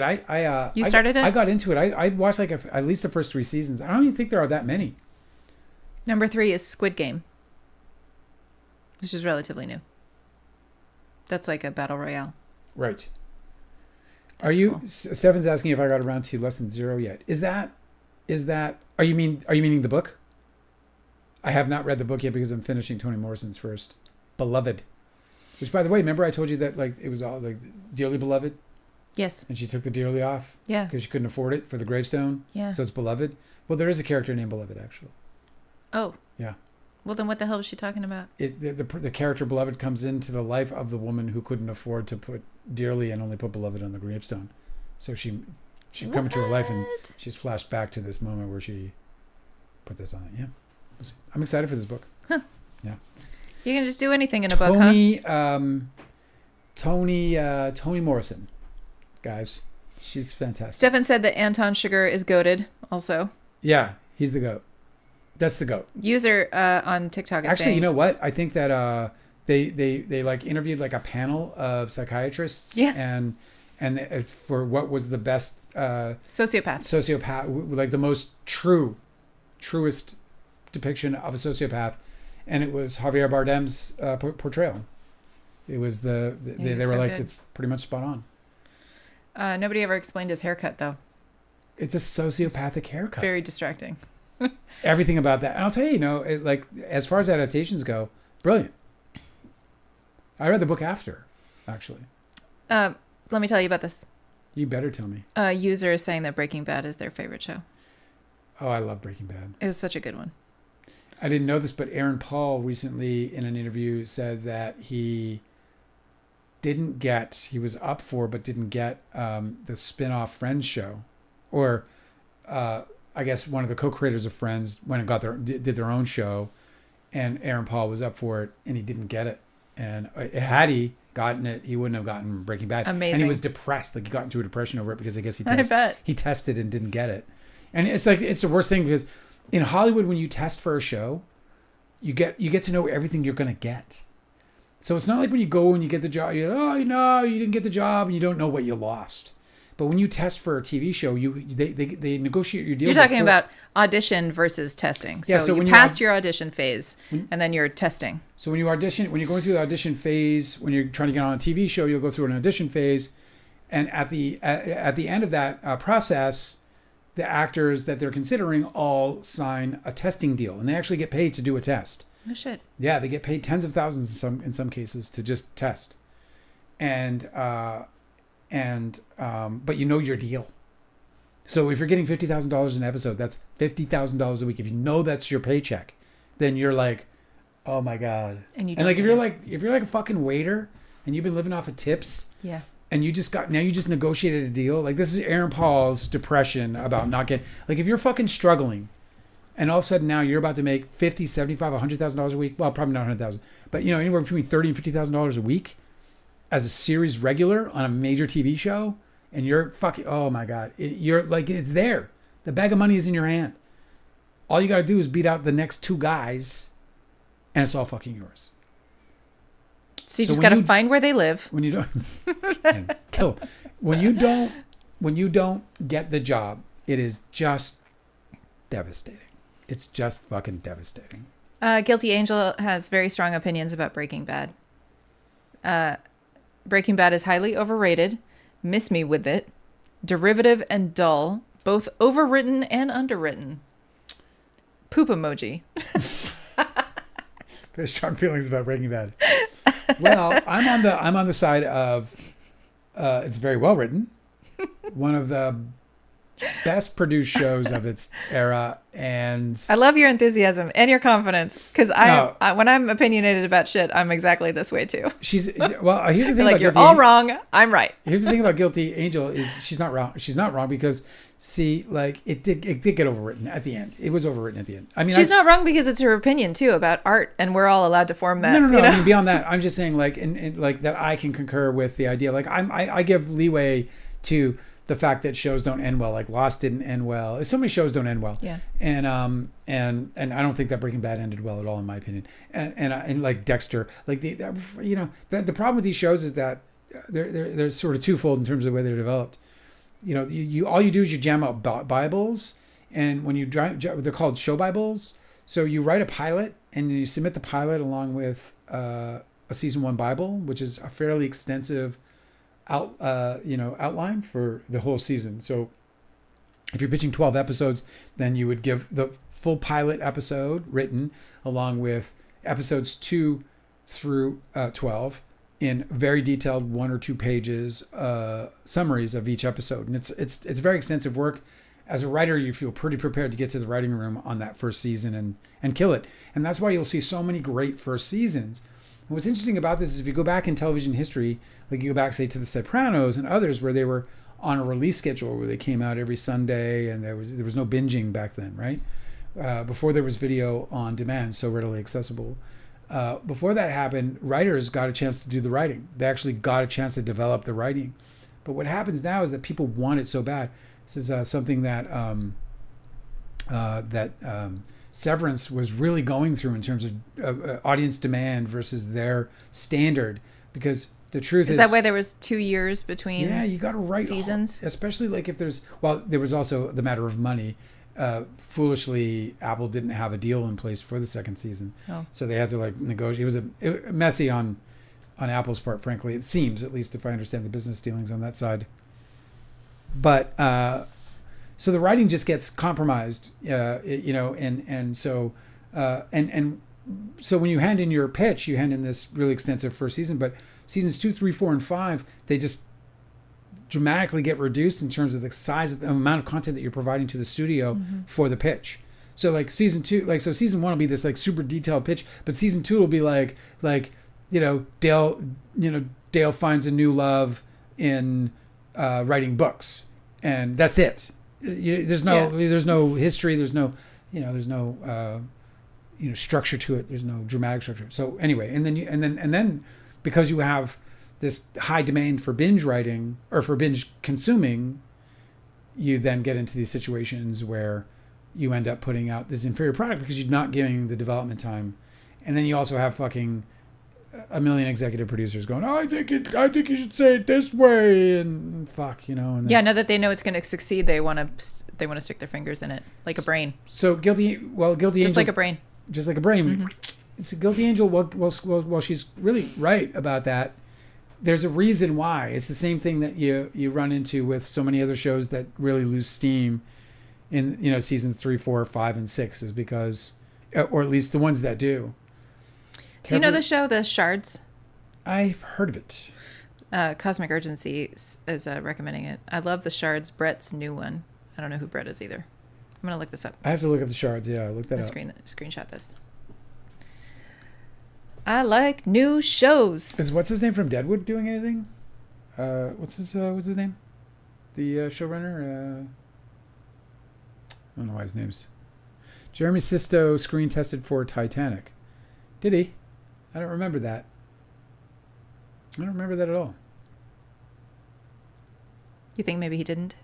I don't remember Jeremy Sisto testing for Titanic. I think James Cameron was interested in stars. And I don't know that he was a big enough star for that. I was very close with Jeremy Sisto when you were talking about David Milch? Well, he might have, I don't know if he tested for he might have auditioned. I don't know if he tested. What's that? Dale. What? You were talking about Deadwood's created by David Milch? David Milch, yeah. Is he up to something? Let me see. I love that guy. He also created the one, John from Cincinnati. Oh. Have you seen that? Why does that sound familiar? It's an HBO show. We should watch it. It's fucking dope. Is it? It sounds really boring. Why would they call it that? Because he's from Cincinnati and his name is John. Angela, come on. Sorry. Get with it. David Milch. Writer of Hill Street Blues. Oh, I know The Shards is Bret Easton Ellis, yeah. Oh, yeah. Is that supposed to be... I think we're talking about the showrunner, Cosmic. Not... I haven't read Shards, though. Okay, so David Milch... Did you know he Cosmic Urgency that... I'm trying to answer your question. Bret Easton Ellis likes Don's Plum. We're going to get him your book. Yeah. So he has 3 projects in development. One as a producer, one as an executive producer, and another one as the writer of the screenplay. Milch? Yes. What are they? A TV movie he's producing. It's in the option status. It's Shadow Country. Okay, so it's optioned, whatever. In the script status is he's executive producing a TV miniseries called King of Late Night. Oh, that sounds great immediately. And then the status is development unknown. For that show? No. He's the screenwriter of Heavy Rain. Oh, I wonder if that's the adaptation from the video game. Heavy Rain?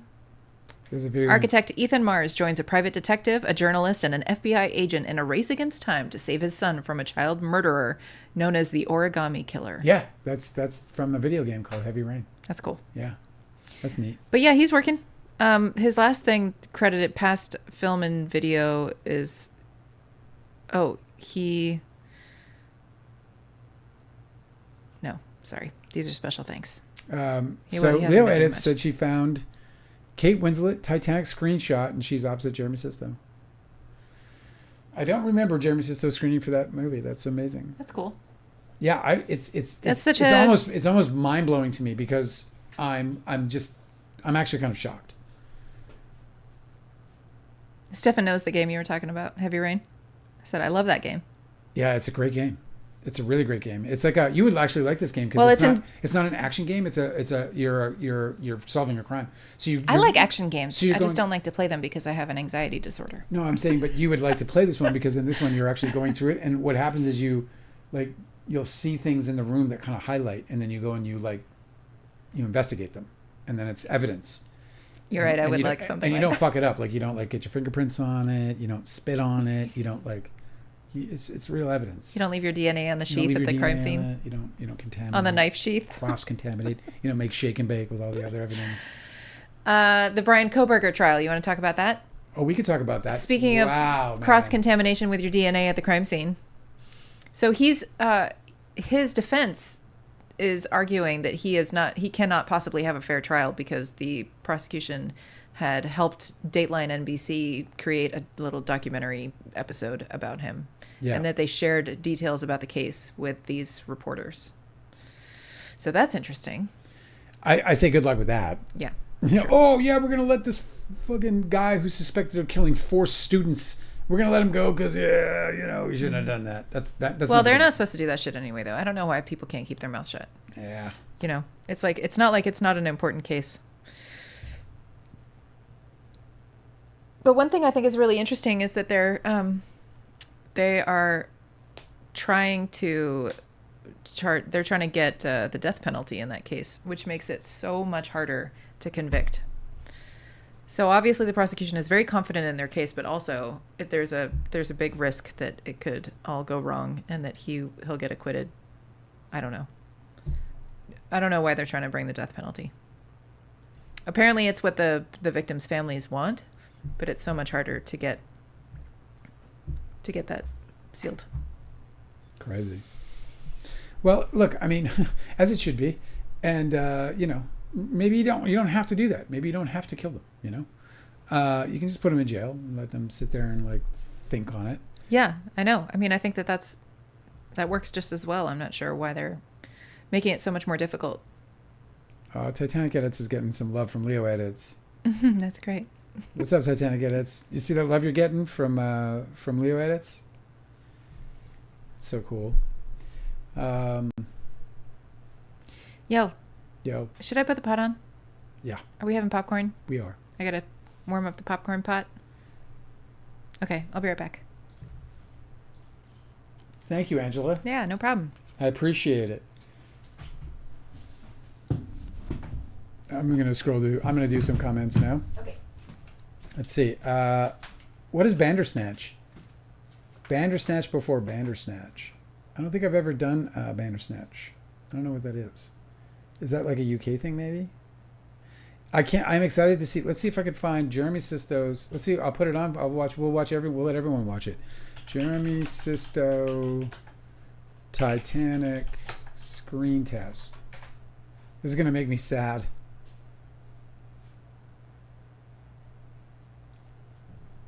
Kicked. All right, I'm gonna put this on. Oh, why is it 8 minutes? We don't need all this shit. Let me see. Oh yeah, look. This is gonna depress me. I can tell already. All right, let me blow this up. Let me switch to. Let me just make me and Angela small for this. All right, let's see what this is like. Make sure everything's in order. Let's see what this is like. Let's see. Oh, wait. Oh my God, this is crazy. It's Sisto.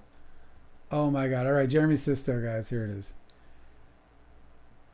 Day's work.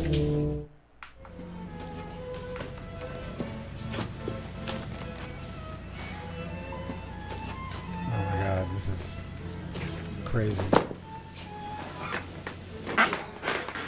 We're watching it on YouTube, guys.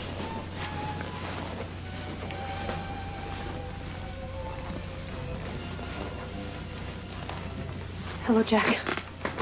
Hi.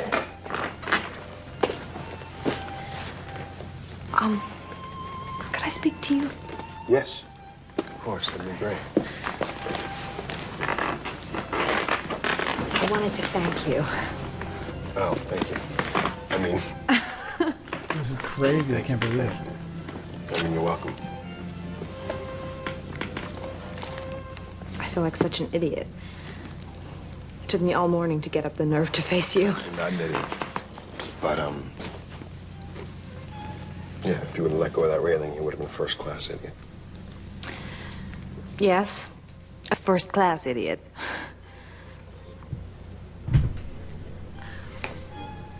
Would you really have jumped after me?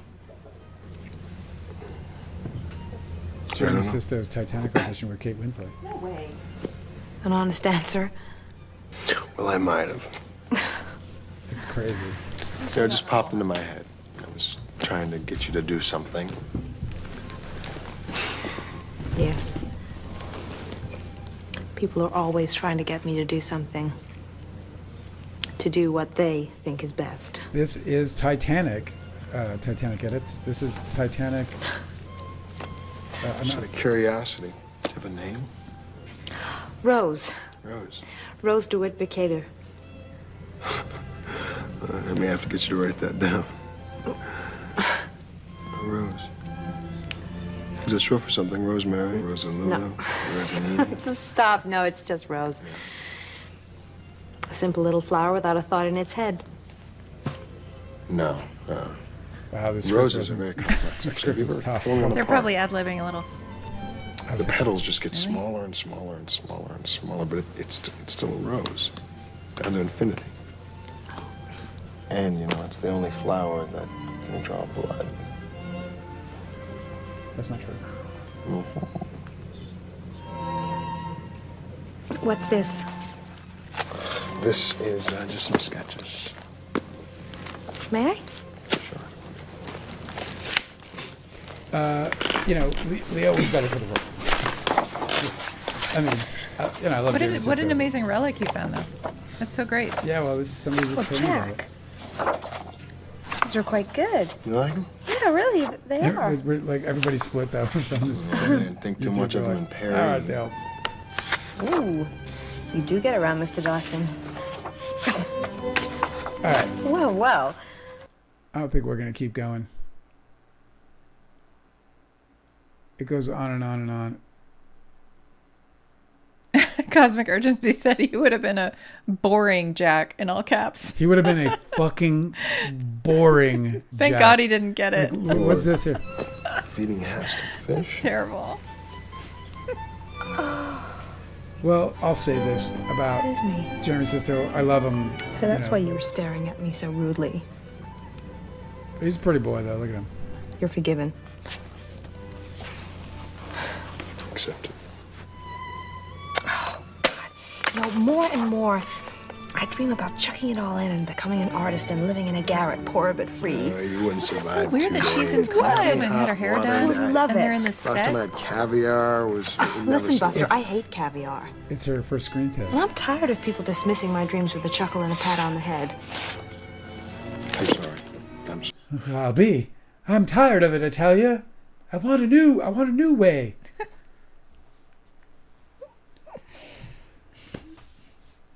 Okay, well. What might have been... Do you think that he was just doing, like, a favor? Like, No. Do you think he was auditioning for the role? Or do you think that he Yes. was like, yeah, of course I'll participate in this exercise, that it helps Kate Winslet, because then I get seen by a bunch of producers that are making huge movies? No, this is definitely a screen test, and this is probably not a screen test. This is probably a screen test for her. Yeah, that's what I thought. Or it's just a chemistry test. So before they get into screen tests, they'll even do things like chemistry tests when especially when there's it's like a romantic movie. Yeah. So they'll do this is probably it's weird because I don't ever remember having this conversation with Jeremy, and I can't imagine we didn't. And I just don't remember it. I just can't imagine we didn't. So, by the way, at this time, this isn't that surprising because at this time, Leonardo DiCaprio and Jeremy Sisto are both represented by the same agent. Oh. They both have Adam Vennet. Adam Vennet is infamously known because he was accused by Terry Crews of sexual harassment. Yeah, of assault. Of sexual assault. That's true. Yeah. So anyway, there's some like Hollywood behind the scenes about Jeremy Sisto, and so when I got to Hollywood, obviously I got to Hollywood because Jeremy Sisto was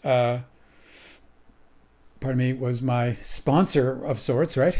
And what I didn't know at the time was that he was represented by the same guy as Leonardo DiCaprio, and that in the hierarchy of young Hollywood, it was Leo first and Jeremy second in my sort of branch of life, you know.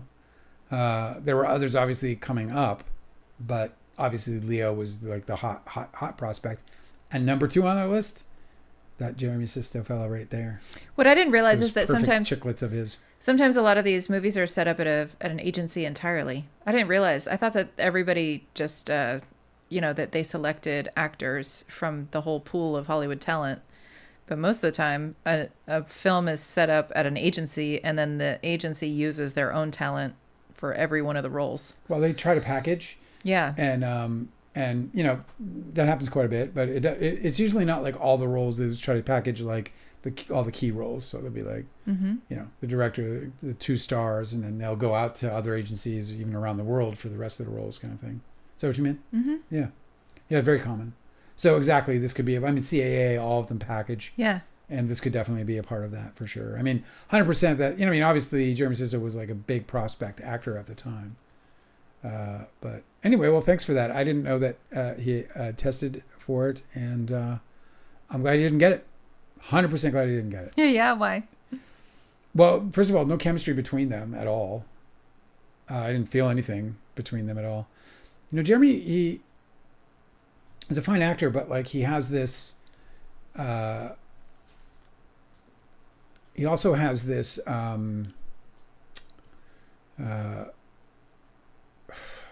don't know how to put it. A je ne sais quoi. A je ne sais quoi. Exactly. A certain I don't know what. A certain je ne sais quoi that like really allows him to, or that like where he does this like he does these stutterings, and he has like where you can almost feel his approach to acting. It's not always there, and he's a damn fine actor, so don't get me wrong, but like that was showing up in this audition a couple of times, and as soon as he does that, it's like I sort of know where his confidence. There's a brand of handsome man, right? That actors will like put on as a costume. Yeah. Which is like the stuttering, stammering, like insecure, handsome man. And that's a whole type. There was like, you know, at least like a dozen rom-coms made centering that type of man. Yeah. Where he's like nervous around women and he shows it, but he's handsome. He doesn't know how handsome he is. Like that type of exactly. character. I think that's who he's trying to play.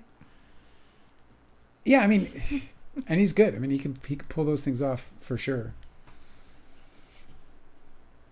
I think that's funny that Cosmic Urgency is like, thank God. Cosmic Urgency wants to know if you've seen the movie May. I haven't yet.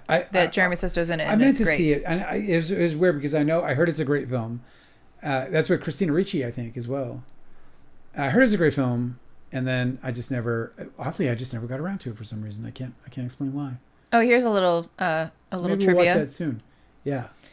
Cosmic Urgency is sharing that Jeremy Sisto was the director's choice for Freddie Prinze Jr.'s role in I Know What You Did Last Summer. It would have been funny if he had that out in October and Titanic in December. Yeah. It would have been a weird combo. That's neat. How do you know that? Because it's Jeremy Sisto.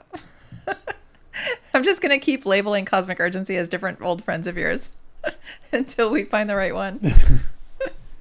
Yeah, it's like Cosmic Urgency is like, hey, have you seen the movie May? Jeremy Sisto's in it. It's great. It's actually Jeremy Sisto telling you. Yeah. Well, it's funny. I told you about an actor friend of mine who he couldn't get a fucking arrested in Hollywood, and he couldn't get any representation, so he just formed an LLC management company. And he literally created a character that was a manager, and that's and he posed as a manager himself. And he would call up. He's like, "Hey, listen, I'm here calling about Micah." And they're like, "That's brilliant." With Mike, you know, and dude, he flew. He went from like getting nothing to like booking huge roles. That's so perfect. And he ended up starting a management company. Now he has like a full blown management company with managers that he That's so great. So it was like he took on an acting role, and it gave him more acting roles. He created a manager persona. And he's not the first to do it, but he went all the way. He was like, he created a whole... and it worked. He got like huge roles, fucking booking with big ass people. It was nuts. That's really funny. That's such a great way to like fake it till you make it. Larry Ludwig is asking if I ever knew or worked with Juliette Lewis. I knew her a little bit. Yeah, I hung out with her a few times. My weird Juliette Lewis story is that I was hanging out with a lot of the Scientologists, and we were out one night at a bar somewhere. I don't know where exactly it was, but we were at a bar. We were dancing and partying, and me and Juliette Lewis were getting a little close.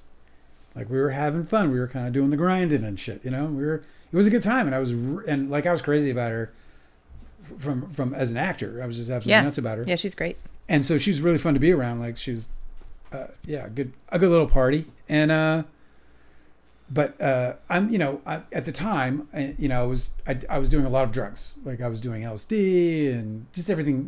Nothing like I wasn't doing like blow and all these other things that But I was doing a lot of hallucinogens and smoking tons of weed and all that. And all stuff. your friends knew it. And that's a no-no in Scientology world.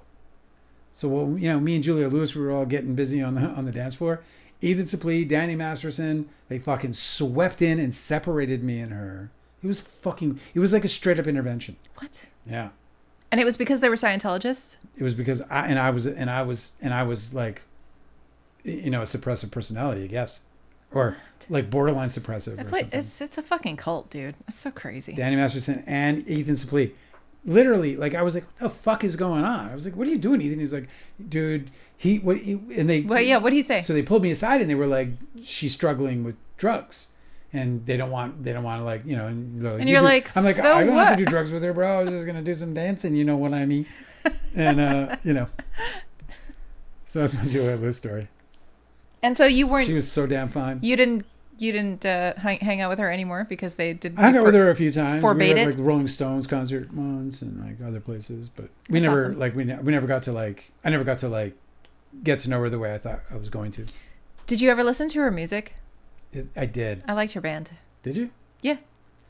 It's not my bag, I guess. It's not really my bag either, but it's really good, like car music.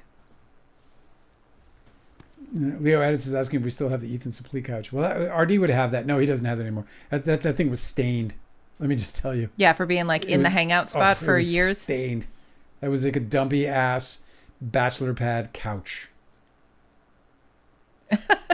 Erica said, so there's a universe out there because of, I know what you did last summer. Yeah. So there's a universe out there where Jeremy Sisto is married to Sarah Michelle Gellar. That's really funny. Erica They're said, still married. Her and Freddie Prinze Jr., Yeah. man. Yeah, Going they're strong, happy. bro. Erica said that you were a potential trouble source for those Scientologists. Oh, yeah, that's true. It is true. Look, Weird. As soon as everything blew up with, it's so weird because like, first of all, Juliette Lewis had drug problems. I didn't have drug problem. I had no problem at all. I was doing great with him. But Blake, who Ethan Suplee was very close with, he went, from Rilo Kiley, famous, musician, but he like went down on heroin like bad, and there was no abandonment there. So I don't know. People just, I don't know what it was, man. But Leo Edits says, I'm so sad Ethan is not nice. He seems so jolly and cute. Well, I'll say that he is nice to people other than me. He's nice to people that he is nice to, and he was nice to you before he wasn't nice to you, right? I loved him so much. I loved him. Look, there's scenes that aren't in the book that I took out for his privacy. That I edited, but I wrote them because I kind of just stream wrote everything, and I protected that guy like a brother. My perspective about him, just based on reading his depositions in comparison to everyone else's depositions, is that he may have believed that things went wrong because he was kind of confused. Yeah. In his depositions, he's confused a lot. And it's not like DiCaprio is playing confused as a strategy because he's trying to prevent questions from being answered. So he'll he'll like feign confusion to have them repeat stuff, and he'll just try to eat up the clock with all of these weird questions that he has. He's not actually confused. But the way that Ethan Suplee was trying to answer questions, and he repeatedly was getting confused about what he was answering, and he also screwed up his timeline a few times. Ethan did, yeah. Yeah, so I was like, oh, like, is he kind of like... Ethan really had no business in this fucking dispute in the first place, but yeah. No, of course not, but he had big opinions about it, so they were going to ask him about it. He was also in the room a lot. Like, he was visiting Leo in his hotel rooms when he was filming. Uh-huh. Ethan Suplee was visiting Leo when he had really consequential phone conversations with you that would have disproven their whole case in this lawsuit. Yeah. And so they needed to ask Ethan Suplee, what did you hear happened on the phone between RD and Dale and DiCaprio? And they were tying it to Ethan's injured foot because he had an injured foot at the time, and that would have put the timeline together. So Ethan kept screwing up. Ethan was in New York visiting Leo on the set of Marvin's Room right after you guys finished shooting your 3 days in the first shoot of Don's Plum, where you guys discovered that you had enough footage for a feature. So Ethan was in New York with his crutches, and he had like broken his ankle or something like that.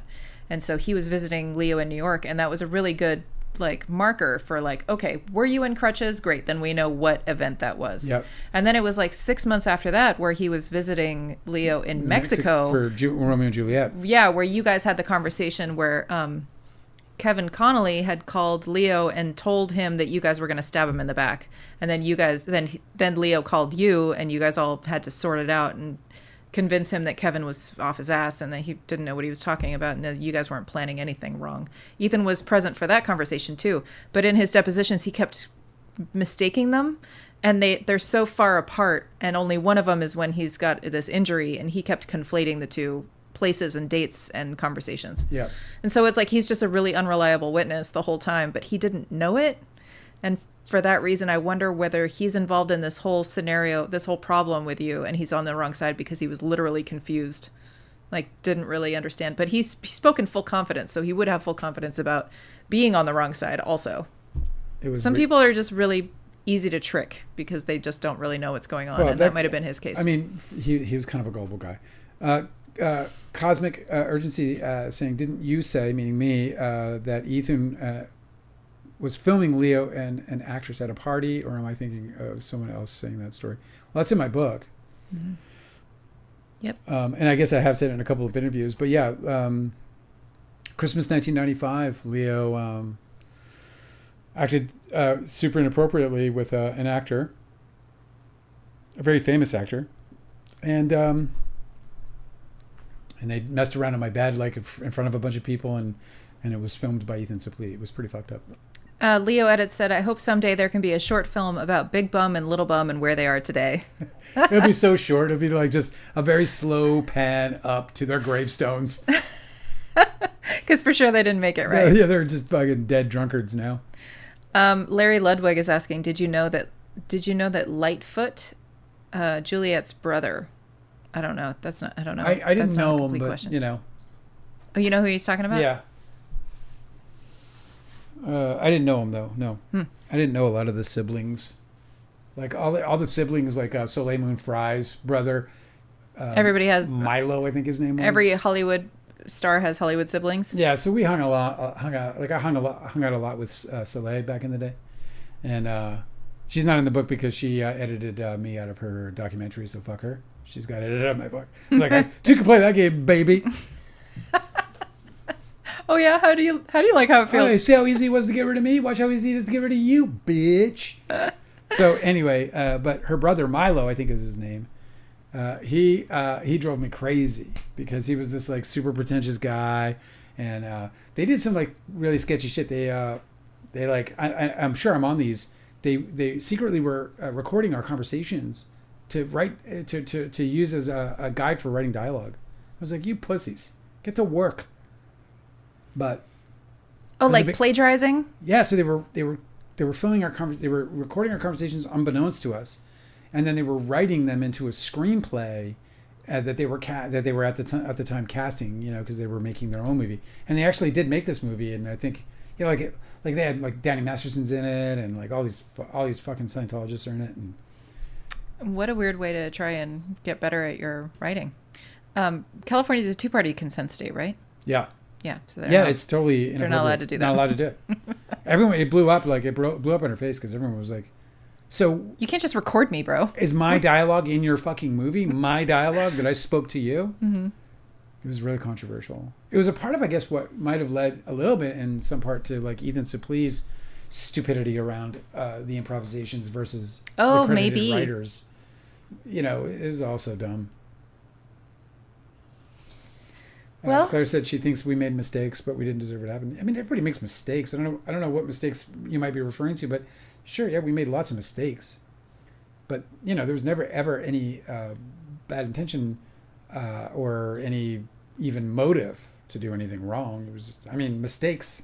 Such a weird thing to like even measure. Of course, we made mistakes. Every fucking step in life is filled with mistakes. It's about intent. Guilty Angel is asking, is Ethan a friend or foe? Foe. Yeah. He's the reason why Kevin Smith was a shithead to you, right? Yeah, Kevin Smith just started treating me like shit. Well, I saw and Jay Muse. I was friends with Jay Muse, you know, friendly, sucks. Very very friendly. I mean, we weren't like close friends, but you know, the friendship was underway, and all this shit blew up, and I was down in Comic-Con and. To see my brother, and Kevin Smith had a booth because they were releasing Clerks comic books, I guess at the time actually is what it was. And I saw him smoking outside, and I was like, oh, what the fuck? And I walked up, and they just treated me like trash. It was one of the most uncomfortable moments I ever had. That happened to me once in high school, and it just goes to show how fucking high school that is. I was like, you know, what is up, Jay? And he was like, dude, I talked to Ethan. I just want to leave it at that. Oh, my God. You're like, what the fuck does he know? I was like, the weirdest part was like nobody, literally absolutely nobody was allowing me to like to defend myself. Yeah, explain how anybody else might have been wrong. They just believe them against you. Horrible. Guilty Angel is asking why Ethan Suplee is a fool. Well, Ethan Suplee participated in the destruction of my life and career. He trashed your reputation, and you never deserved it. He trashed my work. I invited him into my movie. He didn't even have a role. I wrote him into the movie. You know, I couldn't have. You know, I talked about cutting scenes from the book, but I protected that guy. I was a great friend to him, and I would have stayed that. I would have remained a great friend for him through the years, but instead. He completely turned on me for what no Dale's reason. referencing in the book that we cut the scene just because the book is too long, but there's a scene where Ethan, and this happened, I'm not saying it's a scene like you made it up, but where Ethan has like a mental breakdown and he's really having a big freak out, and it's a hugely emotional, fraught situation. Yeah. And he's really exposing himself as being super, super vulnerable and really emotionally hurt in the moment. Yeah. And Dale goes to comfort him, and then you see that Kevin Connolly is filming him and laughing at him while as if it's like he's having an absolute breakdown. Yeah, complete mental breakdown. He's having it's a spectacle for childhood trauma for Kevin Connolly's family, for Kevin Connolly's camera. Yeah, and Connolly's laughing. So that's what you mean by protecting him. It's it was one instance because you were like, "What the fuck are you filming?" I literally stopped Kevin from doing it. I walked. I helped Ethan as best I could. He's a giant dude, but I helped him as best I could back to. We were in San Diego on this beach property, and I got him back to the house, and I took care of him. You know, I put him in bed. Yeah. And I stopped Kevin from fucking filming him. When you say shouted at him. When you say I protected him, I feel like it's worth pointing out that you meant literally protected him from being exploited. So Claire for videos. Claire said that, you know, that she thought that there were mistakes made, and one of the mistakes she said was that not letting everyone in the editing room, and that's just an impossible. We wouldn't have been able to finish the film if we'd have done that. The problem wasn't that we let them in the editing room. The problem was that they took offense to the fact that they weren't allowed in the editing room. They fucking know that they're not allowed in the editing room. They're filmmakers. They know that. You know. There's nothing saying that you wouldn't have made them mad by allowing them in the editing room. Like, you don't know whether you can make these people happy. The problem is that we can't invite one person into an editing room without the other 8, 9, and 10 other people wanting to get in the editing room. With their conflicting opinions. You can't cut a movie that way. It's impossible. You can't write a screenplay that way. If you have 10 people screaming in your ear when you're trying to write a screenplay, you are going to fail. You are going to write an incompetent piece of work. It's just impossible. Half of the reasons, half of the the problem with the content today is the number of people involved in the notes process. There's I develop writers. As a consultant, I develop writers through screenplays all the way to producing their movies, and in the early parts of development, I severely restrict the amount of people who have access to the writer. You can't make serious art and have 10 people screaming their preferences in their ear because they prefer a better cut of themselves. Like, for example, there could be a situation where maybe in their minds there's a better cut, a better angle of their line or their action, but we need to take it because we need to land on a specific angle on the other side that the previous angle wouldn't facilitate. And now I'm in an argument with a guy for 20 minutes while my editors aren't getting the job done. You know what I'm saying? So, and then only that, then you have people building up animosity toward others. For example, if somebody comes in and they have this great idea for an edit and I take their idea, but then I don't take the other guy's, and the preferences and all this other shit, it's a fucking nightmare. So it's not that we did anything wrong there. It's that they couldn't handle the fact that they weren't a part of the post-production of a movie. And the truth is they're never a part of it. Leo's not a part of the post-production of any of the movies that he's in. None of it. Yeah. He does his ADR. He does whatever the directors ask or the producers ask of him. And after that, he's out, yachting with his girls, man. He's not like fucking sitting in editing bays. Editing bays are for the filmmakers. They're not for the actors. Actors don't even want to be there except for their vanity. Cosmic Urgency said, these people all sound like they deserve each other. You shouldn't even be mourning losing them. And you don't, really. Oh, I don't. I mourn my personal losses. There are some friendships that I lost that I do miss that were lost, that were peripheral to this, but that ended up, scorched by the fire. And, Jeremy Sisto being one of them. Also, I ended up gaining an unfair reputation. And that's really like another part of the big problem I have is the unfair reputation I have. Like, I literally didn't do anything except other than make a film and try to make it the best I could with the resources I had. I fulfilled every promise I made to every single person on the film. And I betrayed absolutely nobody, but I am the fucking guilty party for some reason. It's just, Jerry Metters, like, to this day can't understand it. He'll just randomly call me some days and just be like, why are you the villain? Was it just a choice? They just like, Dale will be the villain. He was like, what did you do? And I was like, I did nothing. And he's like, why are you the villain? It's just a mystery. They needed a scapegoat, bro. Because, like, here's the thing is you can't explain why Tobey Maguire should have gotten away with it. There has to be somebody to blame on your side of things that screwed it up, right? Yeah. Otherwise, like, it just doesn't make any sense. Why did Tobey want it destroyed? Why did everybody let him destroy it? There has to be more to the story, and so they have to scapegoat you or somebody. So Claire is like, clarifying that... that she's that it's probably true that the editing room couldn't be this big, busy, bustling place of opinion when we're in a focused work. Like, if you haven't edited a feature film, let me tell you, it's an amazing piece of concentration. But you're right, Claire. The communication was all wrong, and we fucked up. Jerry Metters, and this isn't in the book, but Jerry Metters. I think to Jerry Metters' protest that this isn't in the book, but I just couldn't fit it in properly. But Jerry Metters wanted us, well, not even us, because I couldn't leave the country. I was in the country as an undocumented alien, but wanted Artie Robb to fly to Mexico when he was shooting, when Leo was shooting Romeo and Juliet, and to screen an early cut for Leo. And both Artie and I refused. We were like, that's not going to happen. Forget it. And in retrospect, I think it would probably have been the better idea to do it. But, you just don't know what you're going to do. Like, one of the things is that we knew that we needed Leo's approval while we were cutting the movie. So the last thing we wanted to do was bring him something that was an inferior version of anything. Yeah. We wanted to bring him the best that we had, because if he says no once, that's it. Yep. He's never going to say no twice. He's going to say no once, and that's it. No, that's smart. So we were like, we didn't want to burn the no when we knew that we had so much work to do before being able to show him anything. So... she says, like from that chapter, I feel like Kevin was sad that he couldn't come in the editing room and help out. Yeah, it's less sadness and more envy.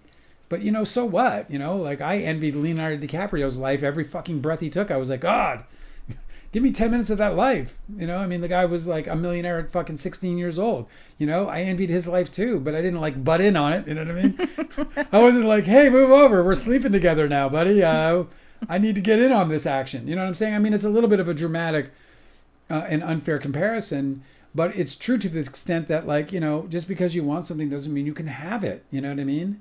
And the truth is, Kevin Connolly's an awful filmmaker. He's fucking terrible. I wouldn't want that guy in my fucking editing bay because he doesn't know how to edit. You know, that's the other thing. It's like it's not like you can't just invite people in and be like content with it. Hey, let's be a part of the process, and they're gonna fucking screw up your movie. They don't know what they're doing. You know, Kevin Connolly's talent is as an actor. I'm a writer. I'm a producer. I'm a director. You know, he's an actor. And yes, sometimes actors can be directors too. Jodie Foster, for example. Clint Eastwood is another example. But not in Kevin Connolly's case. And I have proof. Hoffa. Oh, no. Gotti. Do you have time tonight to hear from Guilty Angel? She's written a bunch of... Let's go through them quickly and then we'll show. Okay, this is really great. Thanks for clarifying about Ethan. Yeah. Kevin Connolly has dark energy, she says. Yeah. All the guys had dark energy in the film. And Amber Benson was attacked by Leo in the film. He threw a goddamn glass bottle in her direction. Like, what the fuck, Leo? Go run to Diddy. Yeah. Narcissism must be one hell of a drug. Amber Benson could have been injured or worse. Maybe in a parallel universe, Leo sitting in jail. Well, let me say about the glass. If you watch him throw the glass, he was very careful about it. He knew what he was doing. And he knew that what he was doing was dangerous, but he went with it. And honestly, I'm glad he did. Like he helped to create a very memorable moment in the movie, and that was not. It was super reckless. You should not whitewash what he did. It's in the book. I clarify my really my dangerous behavior. Book, but it wasn't because he was like an asshole to anybody. He just was overacting in that respect. But he wasn't. It wasn't like he had something to. He wasn't attacking Amber Benson. I mean, literally, he was. No, he wasn't. This is important. You throw a bottle at some, or you throw a glass. He was acting. At somebody. They were characters. That's an attack. They were playing a role. Amber Benson was not a part of that. He was not attacking anybody. He definitely went too far with the role. That's not the first time that happens in Hollywood. People get decked in Hollywood because the thing gets too intense or whatever. Mm-hmm. And we try our best while acting can get serious fucking. It can get really serious, guys. And whether the emotions are angry, whether the emotion or love or whatever it is, the shit gets serious. And when it does, lines get crossed. Okay, last thing. Yeah. Cosmic Urgency said that you should make an indie horror film. I'm going to. And then also, that reminds me, I'm going to go watch Kevin's short film tonight. And Cosmic Urgency, you already know this because you're Scott Bloom. Yeah. But I always think of Kevin's short film as a really, really good example of how Scott Bloom was so wronged. This is After Dawn's Plum. After Dawn's Plum, Kevin Connolly put Scott Bloom in his short film where he's got a bunch of stars. The thing is star-studded. Yeah. And he casts Scott Bloom as a waiter. Yeah, it's an insult. And I can't Instead of giving him like a role opposite like Robert Downey Jr. in his short film. So in comparison to that, right? So I'm working with Dawn's Plum.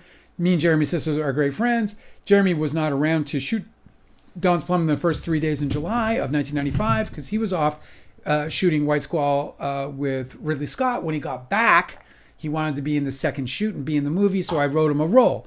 I wrote that role as Man in Car. And when he read the script, he got fucking mad at me. He was like, I'm not Man in Car. I'm fucking working. I just got off a movie with Ridley Scott, Man in Car. So it's just interesting that he stood up for himself. Yeah. And what happened? We made a joke out of it. Well, we'll fucking name him then.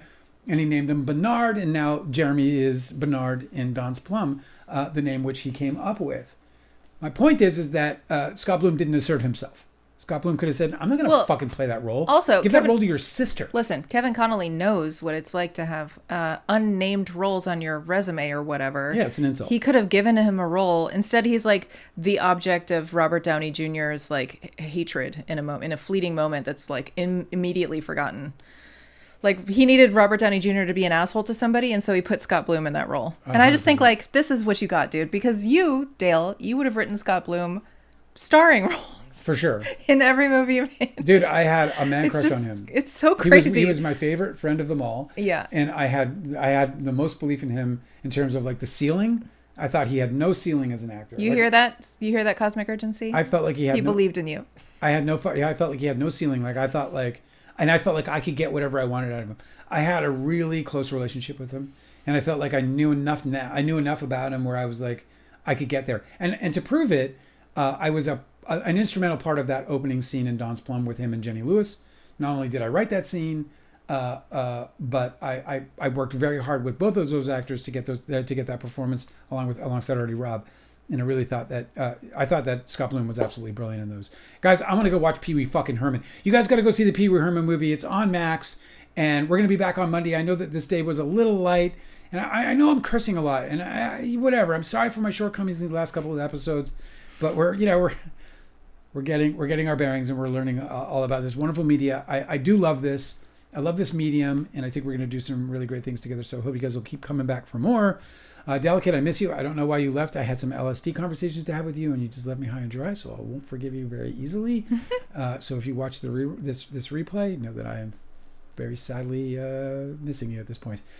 Everybody else, you're the fucking greatest. I will see you on Monday. Angela, good night. Good night, Dale. Let's go eat popcorn, shall we?